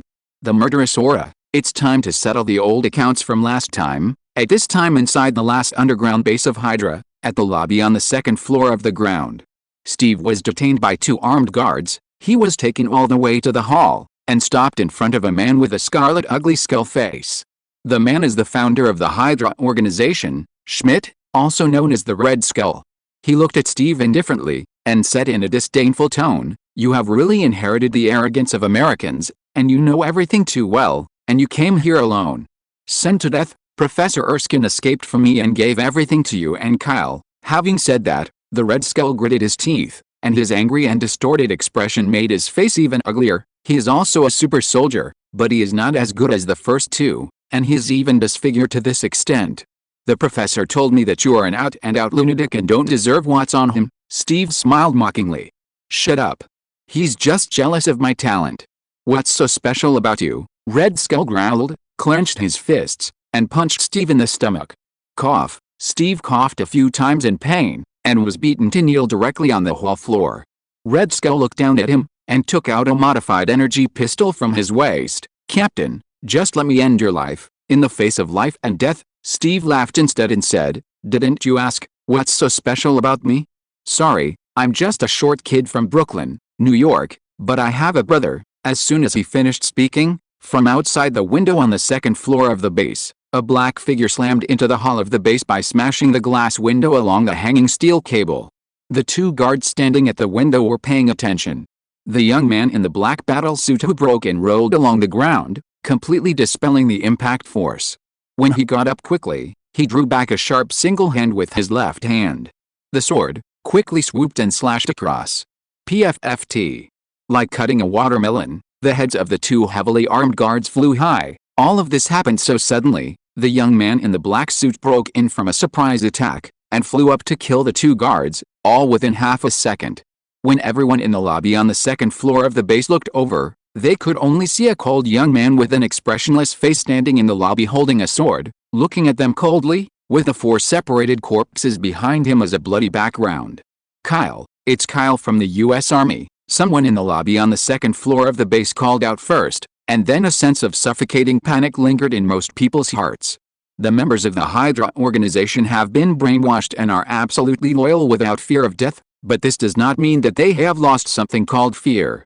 And the only enemy in this world who can really make them feel fear is the youth in front of them. Chapter 46: The Chase in the Tunnel.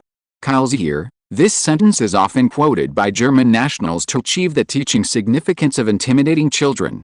At this time, in the hall on the second floor of the base, the armed guards of Hydra looked at Kyle who broke in from the window. His scalp was numb, and he took a breath of air.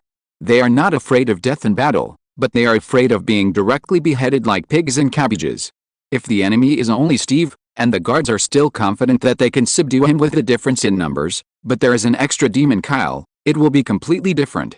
In the lobby of the base, the Red Skull, who knew more about Kyle's personal strength, naturally understood this, so the moment he saw Kyle's figure appear, he turned around without the slightest hesitation, and rushed decisively to the underground passage of the base. Want to run again? Kyle entered the hall. His eyes fell on Steve first, and after confirming his safety, he locked the Red Skull up. Seeing that the Red Skull wanted to run, Kyle snorted coldly, and rushed straight to where he was, holding his sword and pedaling quickly. At this time, Steve no longer pretended to be violent, got up and stunned the two guards behind him who were detaining him, and looked at the Red Skull with the same sternness while holding the shield in his right hand. The Red Skull obviously sensed the chill coming from the back of his neck, and while desperately speeding up to escape, he yelled ferociously, "Everyone, stop them!" Yes, the armed guards in the base responded in unison, frantically building a line of defense with their bodies, and shooting. "Stop me!" With a sneer on the corner of Kyle's mouth, he raised his sword and dropped the sword, blocking the two guards in front of him. The energy gun in his arm was cut off, and scarlet blood splashed on the smooth floor. But Kyle was about to continue chasing forward without slowing down, and the rest of the armed guards rushed forward again without fear of death, forcing him to be distracted to solve the human obstacles on the road. It should be said that they are completely brainwashed Hydra personnel.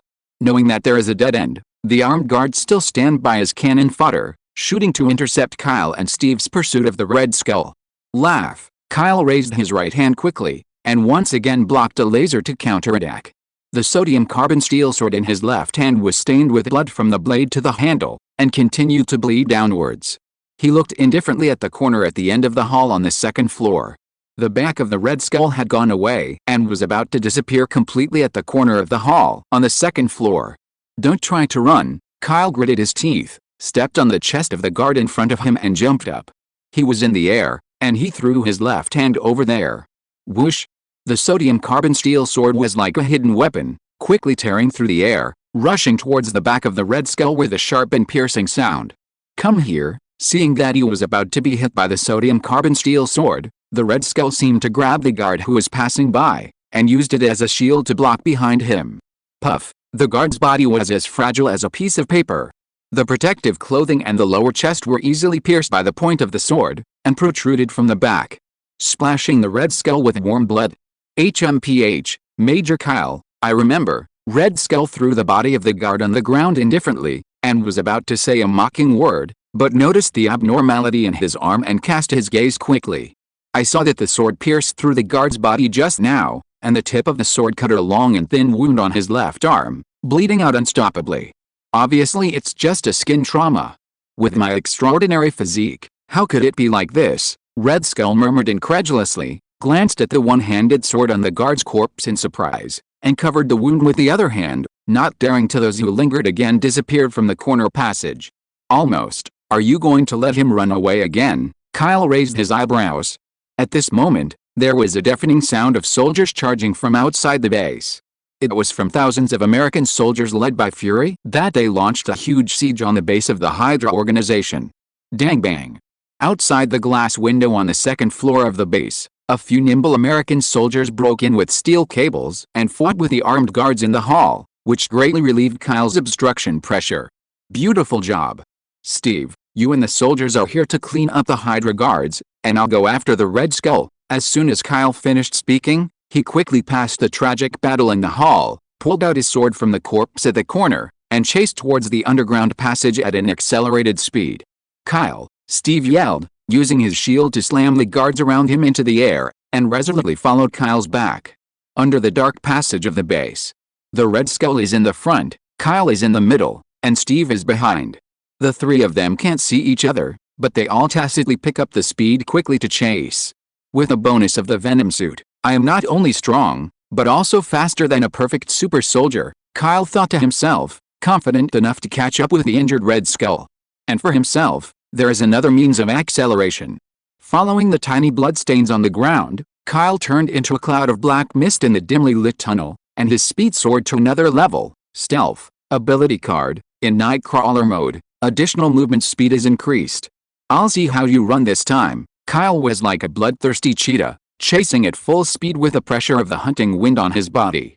In just a short while, in front of the slightly curved tunnel, the back of the Red Skull was reflected in his indifferent red eyes, and the distance between the two was less than 10 meters. Within 10 meters of other people, coupled with the restrictions under the lights, Kyle's stealth mode was also forced to be released, and his figure was completely exposed in the tunnel. Why is he so fast? At the same time, Red Skull also found Kyle, who was chasing after him, feeling his scalp tingling for the first time in his life. They are also super soldiers. Why is the gap so big? Why? The Red Skull's grief-stricken face was distorted, and he could only continue to escape in the position of prey, but the distance from Kyle behind him was constantly decreasing. Schmidt, why don't we stop and have a glass of wine and talk about life? Kyle joked in a wicked way, bit by bit destroying the psychological defense line that defeated the Red Skull. The Red Skull remained silent, wishing that his parents hadn't given him an extra leg, and tried their best to escape with his life. If you don't stop, then I'll take the initiative to come over, Kyle said, ignoring the physical exertion to accelerate again, holding the sword and rushing towards the back of the Red Skull. Just the last 5 meters away, an armed guard suddenly stepped in from the intersection next to the tunnel, blocking behind the Red Skull, with a weapon in his hand facing the approaching Kyle. Different from the muzzles of other energy weapons that glowed blue, it was a huge gun nozzle, connected to the gasoline storage tank behind the guard. Flame gun? As soon as Kyle identified the weapon of the guard in front of him, the one-handed sword was immediately inserted into the tunnel wall to stabilize his body, and rolled back again. The next moment, the flamethrower ejected a 5-meter-long flame column, which nearly sealed the narrow tunnel, and the temperature of the air also soared upwards. Chapter 47. In the narrow underground tunnel, the flamethrower undoubtedly exerted an astonishing lethality than the energy weapon. The continuous eruption of the large area flame column and the air were extremely hot. Kyle frowned, stepped back to a safe distance, and used the sunken wall of the tunnel as a cover to block the burning of the flames. If it's an energy weapon, it's okay. You can use the vibrating gold arm guard to block the laser directly, but the large area flame-breathing gun just limits the defensive performance of the arm guard. What's more deadly is the venom that turned into a battlesuit on Kyle's body. The venom, which is fearless even with bullets and lasers, bullets are sufficient for defense, and lasers can heal in a liquid state, conveys a kind of instinctive fear to the host Kyle under the threat of the current high-temperature flames. Okay, just be patient a little longer, Kyle comforted Venom verbally, and wanted to throw the sword in his hand over to shoot the guard. The moment he raised his hand with energy, a disc object whizzed past him first. The disc shield accurately hit the head of the guard holding the flamethrower, directly injuring him and knocking him out, and then quickly returned in a flying arc adamantine shield. Kyle quickly looked back, and saw a tall young man rushing forward and catching the disc-like shield, but it wasn't Steve himself who was chasing after him in a hurry. "Steve, didn't you block the clearing of the guards?" Kyle asked in surprise.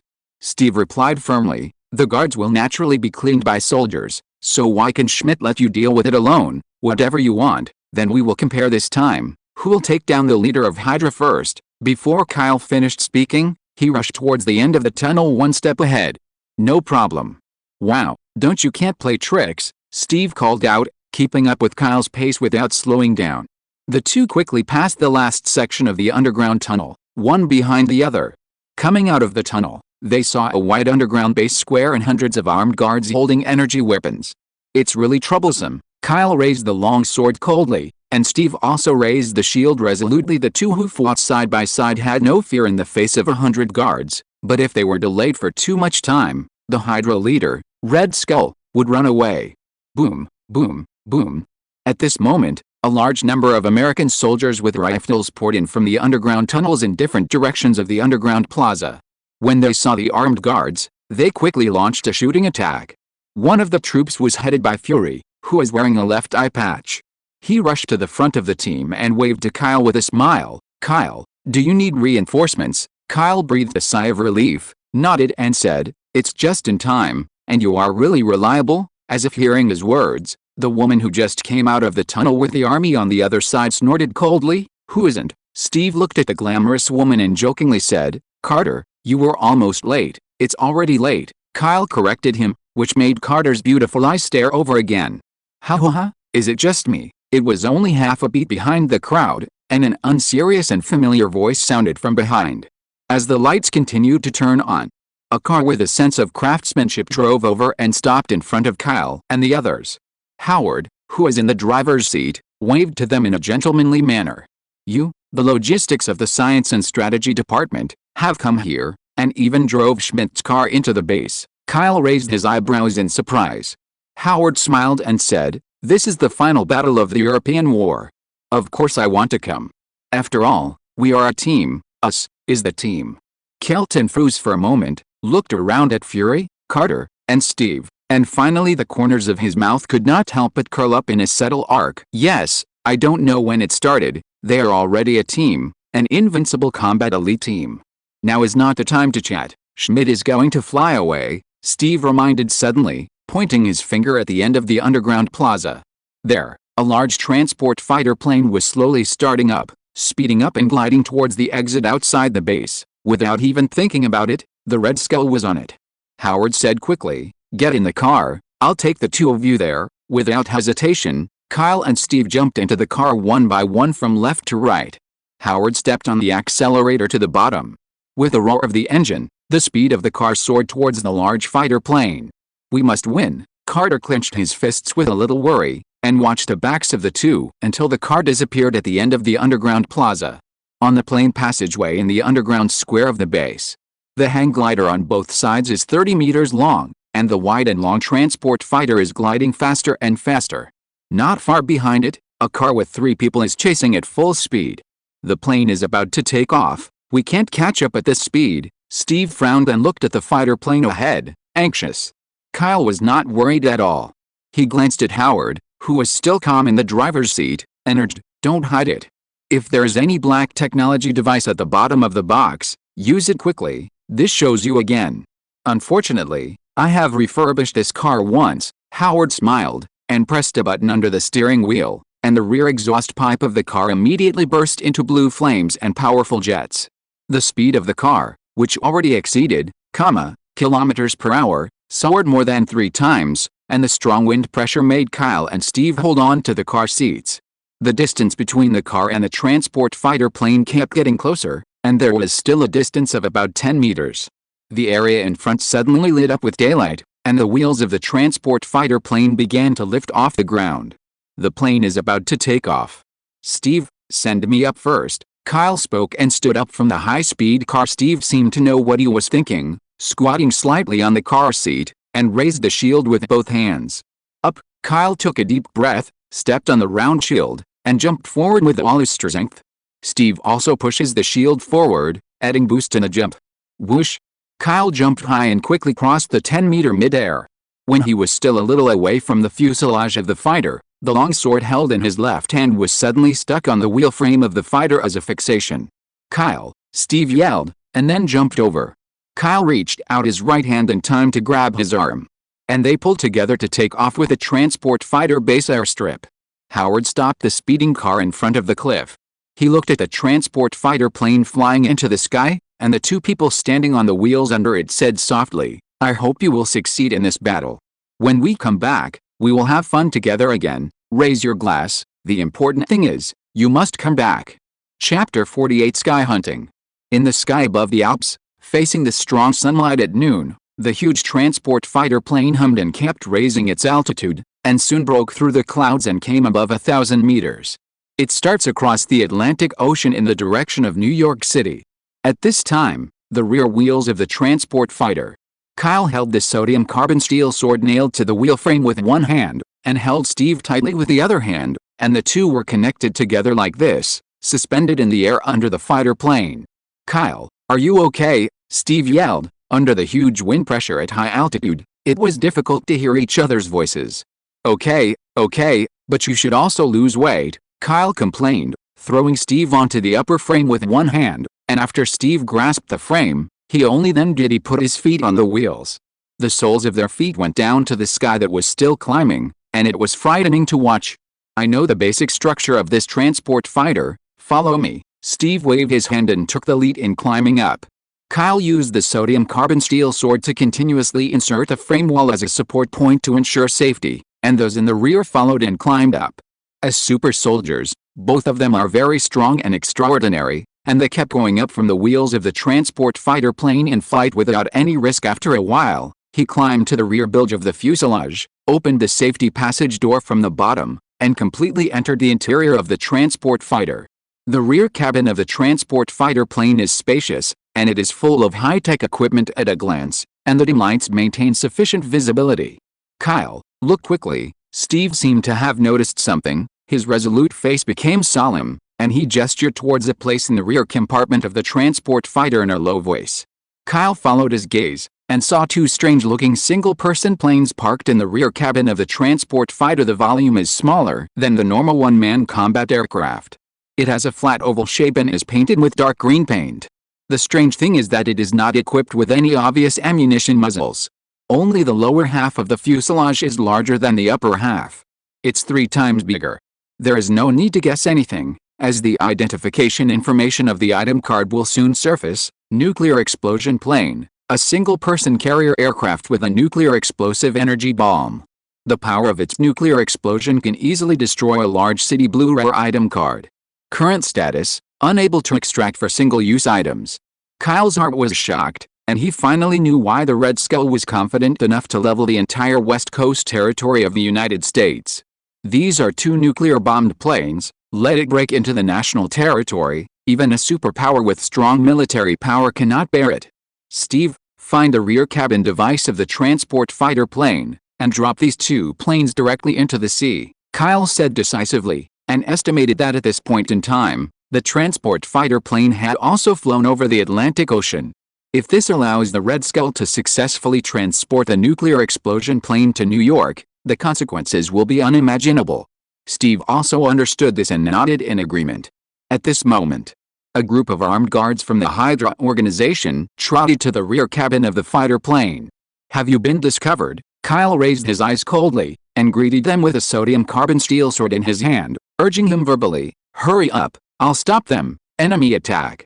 Shoot directly." The group of armed guards saw Kyle rushing over quickly, and quickly used energy weapons to shoot. In an instant, the rear cabin of the transport fighter was illuminated by streaks of dazzling blue laser light. "These idiots," Kyle frowned. What he was afraid of was not the laser shooting, but that the random shooting of the laser would become a fuse, accidentally triggering the explosion of the nuclear bombing plane behind him. "I don't want to be buried with you cannon fodder. Die to me." Kyle's handsome face became a little colder, and he threw the sodium carbon steel sword out with energy, directly chilling the captain of the guard who shot the most fiercely, and nailed it firmly. Died on the metal wall of the aft cabin. Under the potentially huge crisis, Kyle did not choose to dodge, but raised his right hand wearing a vibrating gold arm guard, and kept blocking the energy lasers that were shot, so as to avoid affecting the nuclear explosion plane behind him. "Kyle, catch it!" As if knowing Kyle's situation, Steve yelled and threw the adamant shield in his hand. Kyle jumped up to catch the round shield, and blocked the shield with his left hand. While blocking the dense laser rays, he sprinted completely close to a guard. The guard raised the energy laser gun in horror, and Kyle's right palm blocked the gun's muzzle the next moment. The laser shot bounced back directly on the vibrating gold arm guard, and the energy laser gun in his arm were hit on the spot. "Disintegrate and evaporate." "Okay," Steve's voice just sounded, and with the device button he manipulated, the cabin of a nuclear explosion plane was opened first, and it was released into the ocean thousands of meters below the transport fighter plane. The opening of the engine room also made the air in the back cabin surge outwards and flow backwards, pulling many guards into the hatch. Kyle smiled like a devil, looked indifferently at the broken-armed guard kneeling on the ground and wailing, lifted him up like a chicken with one hand, and threw the transport fighter into the open cabin behind him. Next, the guards who wanted to resist were all regarded as cargo by Kyle and Steve, and they were all thrown from a height of several thousand meters. "Kyle," Steve shouted suddenly, but at some point, a guard approached the second nuclear bomb plane that was landing, opened the hood and sat in the cockpit. Neither of them had time to stop it, and the second nuclear bombed plane was released. "Don't let him leave," Steve said, wanting to rush out of the cabin, but at the last moment, Kyle was dragged back by the interceptor, and watched helplessly as the guards drove the nuclear bombed plane away. "Don't worry, we don't need to deal with him," Kyle said confidently, calmly looking at the blue sky outside the cabin. As if to confirm his words, a huge blue hawk quickly tore through the clouds beyond the visible height of the rear cabin, dragged a series of air waves, and quickly chased the nuclear exploded plane that was gradually going away. "So you called Lan Ying over?" Steve looked at Lan Ying's figure in the distance, and heaved a sigh of relief. "The final decisive battle in the European theater? Don't be careless." Kyle shrugged, threw the shield back to Steve, and pulled back the one-handed sword from the metal wall, and wiped it off the clothes of the guard's corpse blood on the sword. "Okay, there's only the last leader left in the Hydra organization." Steve took a deep breath, stood side by side with Kyle, and turned his eyes to the cab door of the transport fighter with vigor. From 500 feet below the ground, chasing thousands of meters above the sky, it is also time to usher in the final end. If you're listening to this novel on a channel other than Fanfic World, it means they downloaded and uploaded it without effort. We cordially invite you to visit our channel, Mundo Fanfic Novelis. There you'll find the original version of this story, and you can explore many other novels of various genres. We're waiting for you to immerse yourself in a world of incredible novels. Chapter 49: The Frozen End. The transport fighter plane drove smoothly above the clouds, bathed in the golden sunlight, and flew towards the end of the Atlantic Ocean at extreme speed. Kyle and Steve, one holding a sword and the other holding a shield, cautiously entered the driving hall of the fighter plane. The Red Skull obviously fled in a hurry, and there were not many armed guards on board the fighter plane. The two of them threw them out of the cabin just now to deal with all the guards, so that at this moment, the spacious fighter plane was driving in the hall and it was quiet. On the piloting instrument of the transport fighter, there is no human figure, and it automatically drives according to the flight route set by the original system. Right behind the driver's seat is a storage machine that glows with wisps of mysterious blue light. Through the glass storage, you can vaguely see the inner cube items. Kyle stared at the items placed in the storage device immediately. His blue eyes reflected the blue brilliance of its appearance. Even if the distance was not enough and the card information was not displayed, he could be sure that he had no possibility of admitting his mistake. Cosmic Rubik's Cube can never go wrong. After all, It is 10 meters away, and with a metal and glass storage frame, you can still clearly feel the mysterious charm that makes you palpitate and be enchanted. Steve still wanted to hold up his shield and slowly step into the hall, but Kyle shook his head as he watched. With such a big commotion in the back cabin just now, the Red Skull obviously knew that they had caught up with a fighter plane, and there was no need for a sneak attack or something. It is a fact that the enemy is in the dark and we are in the light, but the enemy is weak and we are strong, which is also a huge gap that cannot be reversed by the injured Red Skull. Kyle stepped forward with a sword in his hand, and said in a cold voice, "Schmidt, you are the only one left. You claim to be a Hydra, so don't hide like a mouse. What else can you do? Use it quickly." Seeing this, Steve spread his hands and stepped forward, speaking in a warning tone, "It's time to end all your evil deeds, Schmidt." Facing the cynicism and questioning of the two, from the driver's seat in the main hall of the fighter plane, the Red Skull suddenly responded coldly, "You two are really endless. Do you really think you can win me? Prove that you are a national symbol by wearing the American logo? I have seen the future, a beautiful world without national divisions and pure submission to my rule." After confirming the location of the Red Skull, Kyle and Steve looked at each other, outflanking each other with a tacit understanding. The Red Skull in the driver's seat still said to himself, "Until the last moment, we can't tell who will win." As soon as he finished speaking, he patted the palm of his hand directly on the side of the pilot, and pushed the steering wheel to the bottom. The transport fighter plane, which was driving smoothly, suddenly stopped, and then hit the cloud directly below with its head, turning into a 90-degree dive. All objects in the main hall of the fighter plane, including Kyle and Steve, also hovered and rolled at various angles in the main hall of the fighter plane in weightlessness. This is just the beginning. The Red Skull, who was wearing a seatbelt on the driver's seat, snorted coldly, raised a large laser weapon, and aimed the gun at Kyle or Steve, who were constantly rolling behind him, but facing the driving window directly in front of you. Go to hell. His scarlet skull face was slightly distorted, and crazy emotions flickered in the sunken eye sockets, and he shot the driving glass window of the fighter with a laser weapon. Boom. The moment the window was destroyed by the laser, under the strong pressure difference inside and outside the fighter plane, a strong hurricane was born to attract the things in the main hall, and devoured all the things in the main hall towards the broken window to the high altitude outside the fighter plane. This is an altitude above, meters. If it was an ordinary person, he would have passed out under the strong pressure difference. Kyle, be careful. Steve was lucky enough to grab the iron frame on the top of the main hull of the fighter plane, and his worried eyes turned to Kyle, who was still floating in the air. That guy is really desperate. Kyle gritted his teeth, and quickly nailed the sword in his hand to the floor of the cabin when he was being pulled towards the window. Fortunately, with the blade inserted into the floor, Kyle, who fixed his body, let out a sigh of relief, but when his eyes moved down, his pupils shrank slightly. Unfortunately, the sodium carbon steel sword was fixedly inserted on the glass container with glowing blue light, and the glass was shattered to open cracks, gradually revealing the mysterious atmosphere of the inner cosmic Rubik's Cube. Oh my god, this! Kyle's scalp was numb as he watched, and the consequences of the Red Skull's direct contact with the Rubik's Cube in the movie flashed through his mind. He was forcibly exiled outside the galaxy of the universe, and guarded the soul gem alone on a desolate planet for more than 70 years. At this moment, the cosmic Rubik's Cube was completely exposed to the air, less than half a meter away from him. As if some kind of stimulation was triggered by the sword strike, the mysterious blue light on the surface of the cosmic Rubik's Cube became brighter and brighter, and then the rays of light rushed out, revealing a bright cosmic star map in the void. The space is distorted inch by inch, and the Rubik's Cube is attracting Kyle nearby. It's over now. Kyle was in a dilemma, and could only watch the space tunnel slowly open by the Rubik's Cube in front of him. Are you going to be teleported away? Kyle smiled wryly, and was about to close his eyes in resignation, when Steve's voice suddenly reached his ears. Kyle, get out of the way. In the next moment, a round shield quickly swept over a distance of more than 10 meters, and suddenly hit the Rubik's Cube, reflecting the starry sky map, knocking it away from Kyle's side, and flying towards the opening of the window. It's dangerous. Kyle's face turned pale, and he was just a little bit short of being teleported to some ghostly place by the cosmic Rubik's Cube. I love the Earth. After escaping from the dangerous situation, Kyle's joy was almost bursting. Can't wait to give Steve a bear hug. No, Red Skull yelled. He looked at the cosmic Rubik's Cube passing by and was about to throw it out of the fighter plane from the window.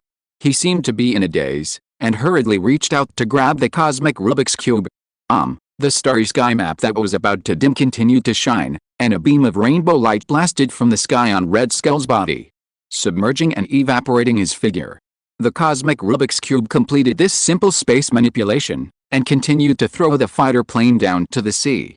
The fighter plane continued its, degree suicide dive, less than a kilometer from the ground, and Kyle moved under the strong wind pressure, reaching the driver's seat with difficulty and helping the steering wheel back to its normal position. As soon as this action was completed, the transport fighter immediately returned to its normal driving state, and the manipulable instrument seemed to be on the verge of damage, emitting smoke. Kyle sat down on the floor wearily. Although there was still a strong wind pressure, fortunately the fighter plane finally drove smoothly. In addition, the fighter plane was not at a high altitude, and the attraction was greatly reduced to an acceptable range.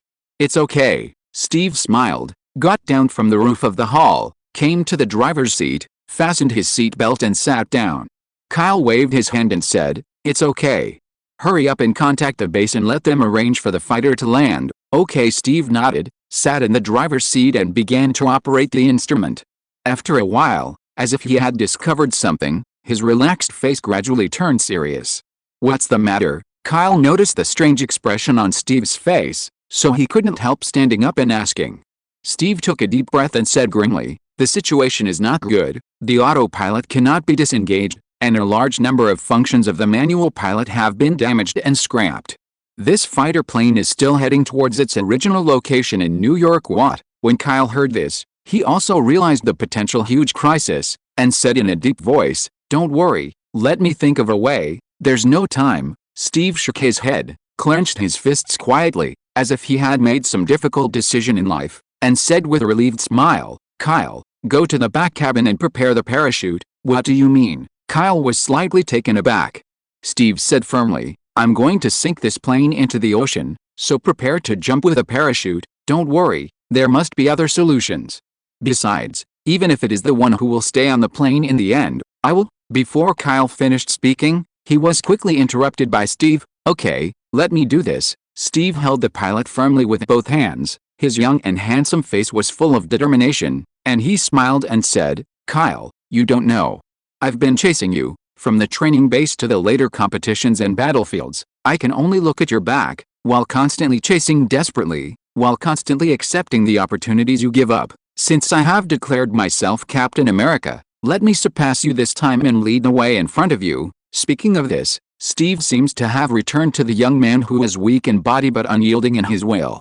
"I see." After Kyle finished speaking, he walked silently to the rear cabin of the fighter plane, knowing that no matter how much he said, he could no longer prevent his comrades from making decisions.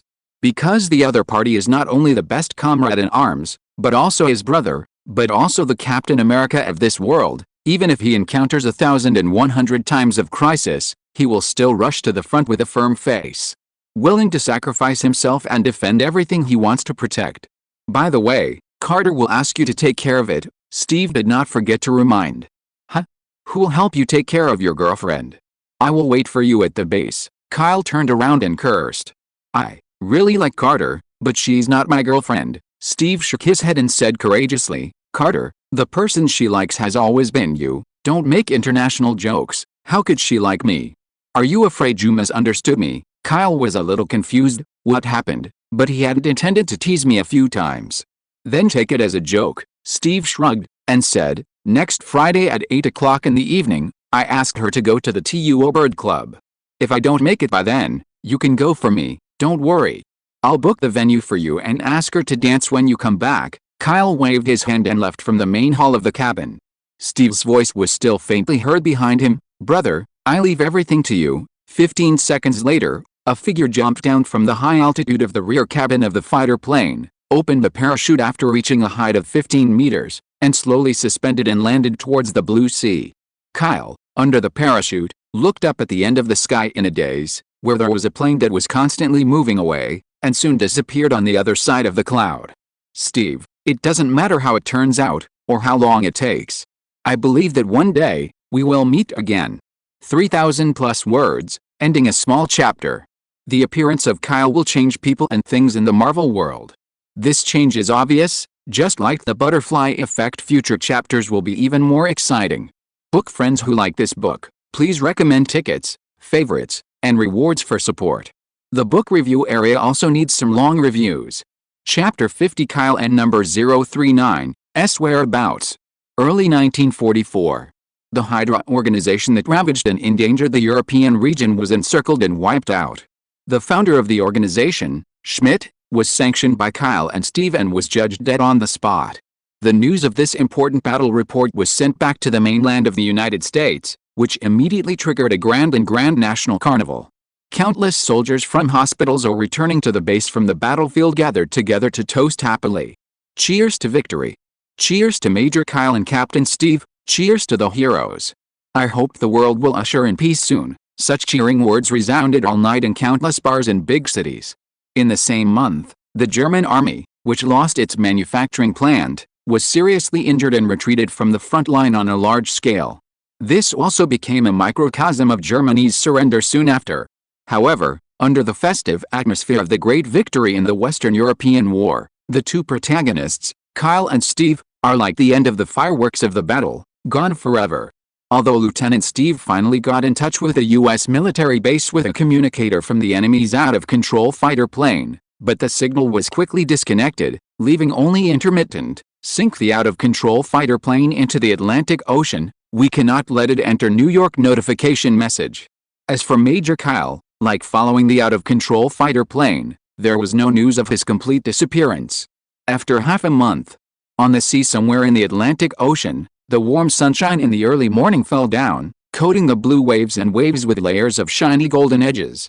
A modern white two-story sailboat is slowly driving on the sea, floating like a small leaf guided by the waves and sea wind.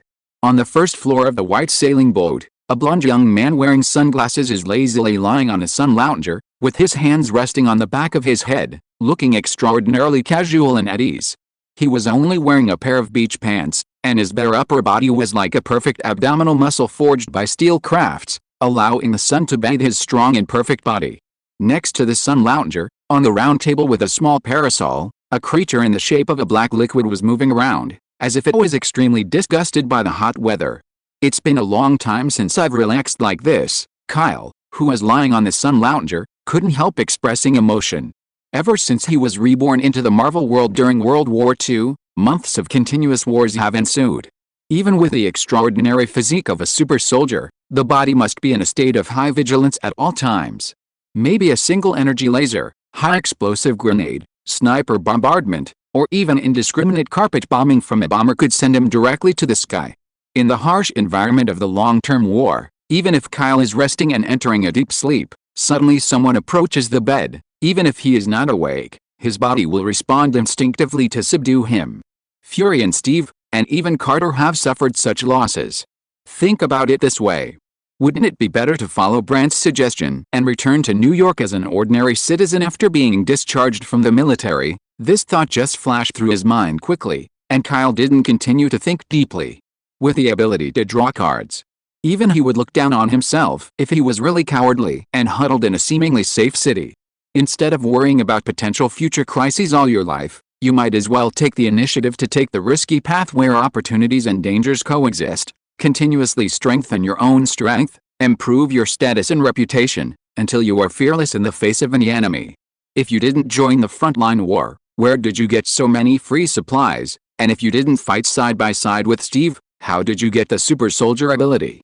This is Kyle's true belief. He is a hero who fights for the United States, let alone a soldier who fights for his own future. In addition, in the process, he was very gratified to gain the sincere friendship of Steve, Joseph, Fury, Howard, and Carter. Kyle was thinking about it, when suddenly a loud eagle cry came from the sky, and then the shadow cast by the huge wings completely enveloped the sailboat. "Are you back?" Kyle sat up from the sun lounger, watching the blue eagle flying down to the surface of the sea. The constantly flapping wings flipped the waves passionately, throwing up waves. Kyle asked Lan Ying, "How is it? Have you found any traces?" "Chirp." The blue eagle croaked softly, shaking its head from side to side in a humane way. Kyle frowned, stretched out his hand and waved to the side. "Continue to conduct a detailed search in this direction." Within 20 miles of the sea, the blue eagle tapped its sharp beak, flapped its wings and rushed straight into the sky, and soon disappeared from the clouds in the sky. Since Steve drove the out-of-control fighter plane away, Kyle later sent the Blue Eagle, who returned from the nuclear explosion plane, to rush to find the trace of the fighter plane, but unfortunately there was no clue for half a month. The Atlantic Ocean is vast and boundless. If it is frozen and sinks to the bottom according to the original film, it will be difficult to find a needle in a haystack. It seems that I can only give up, Kyle sighed, and was about to consider the journey back to the military base. At this moment, a light black shadow emerged from the sea beside the sailboat. Puff! A great white shark suddenly jumped out of the sea, sticking out half of its body, swimming in the water next to the sailboat, nodding and blowing bubbles at Kyle for the credit. Kyle's heart trembled when he saw it.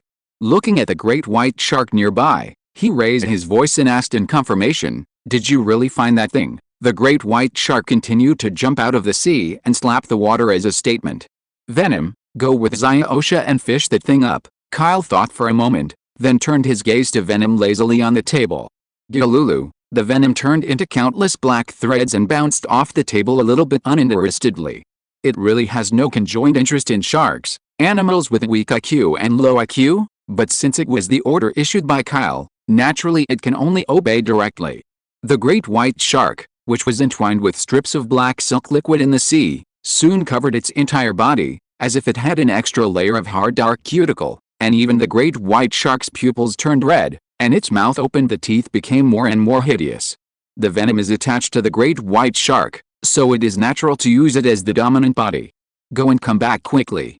By the way, don't touch that thing directly with your body. Kyle thought for a while, and directly embedded 2 wooden boards on the teeth of the venom shark. Clamp it, and bring it up. The venom shark flicked its tail and dived into the sea quickly. After a while, its figure reappeared on the water waves on the sea surface, and at the same time, the gorgeous blue light also brightened the sea water a little bit. The head of the venom shark sticks out of the sea, and Kyle's gaze immediately falls on its mouth, where 2 wooden boards are sandwiched. It is a square blue light cube, containing strands of mysterious mystery. Cosmic Cube. End of this chapter. Thank you very much for reaching the end. Don't forget to like. Looking for more exclusive content and immediate access? Subscribe to our Patreon. Remember, every like, subscription, or donation encourages us to continue. Thanks to everyone. See you in the next video.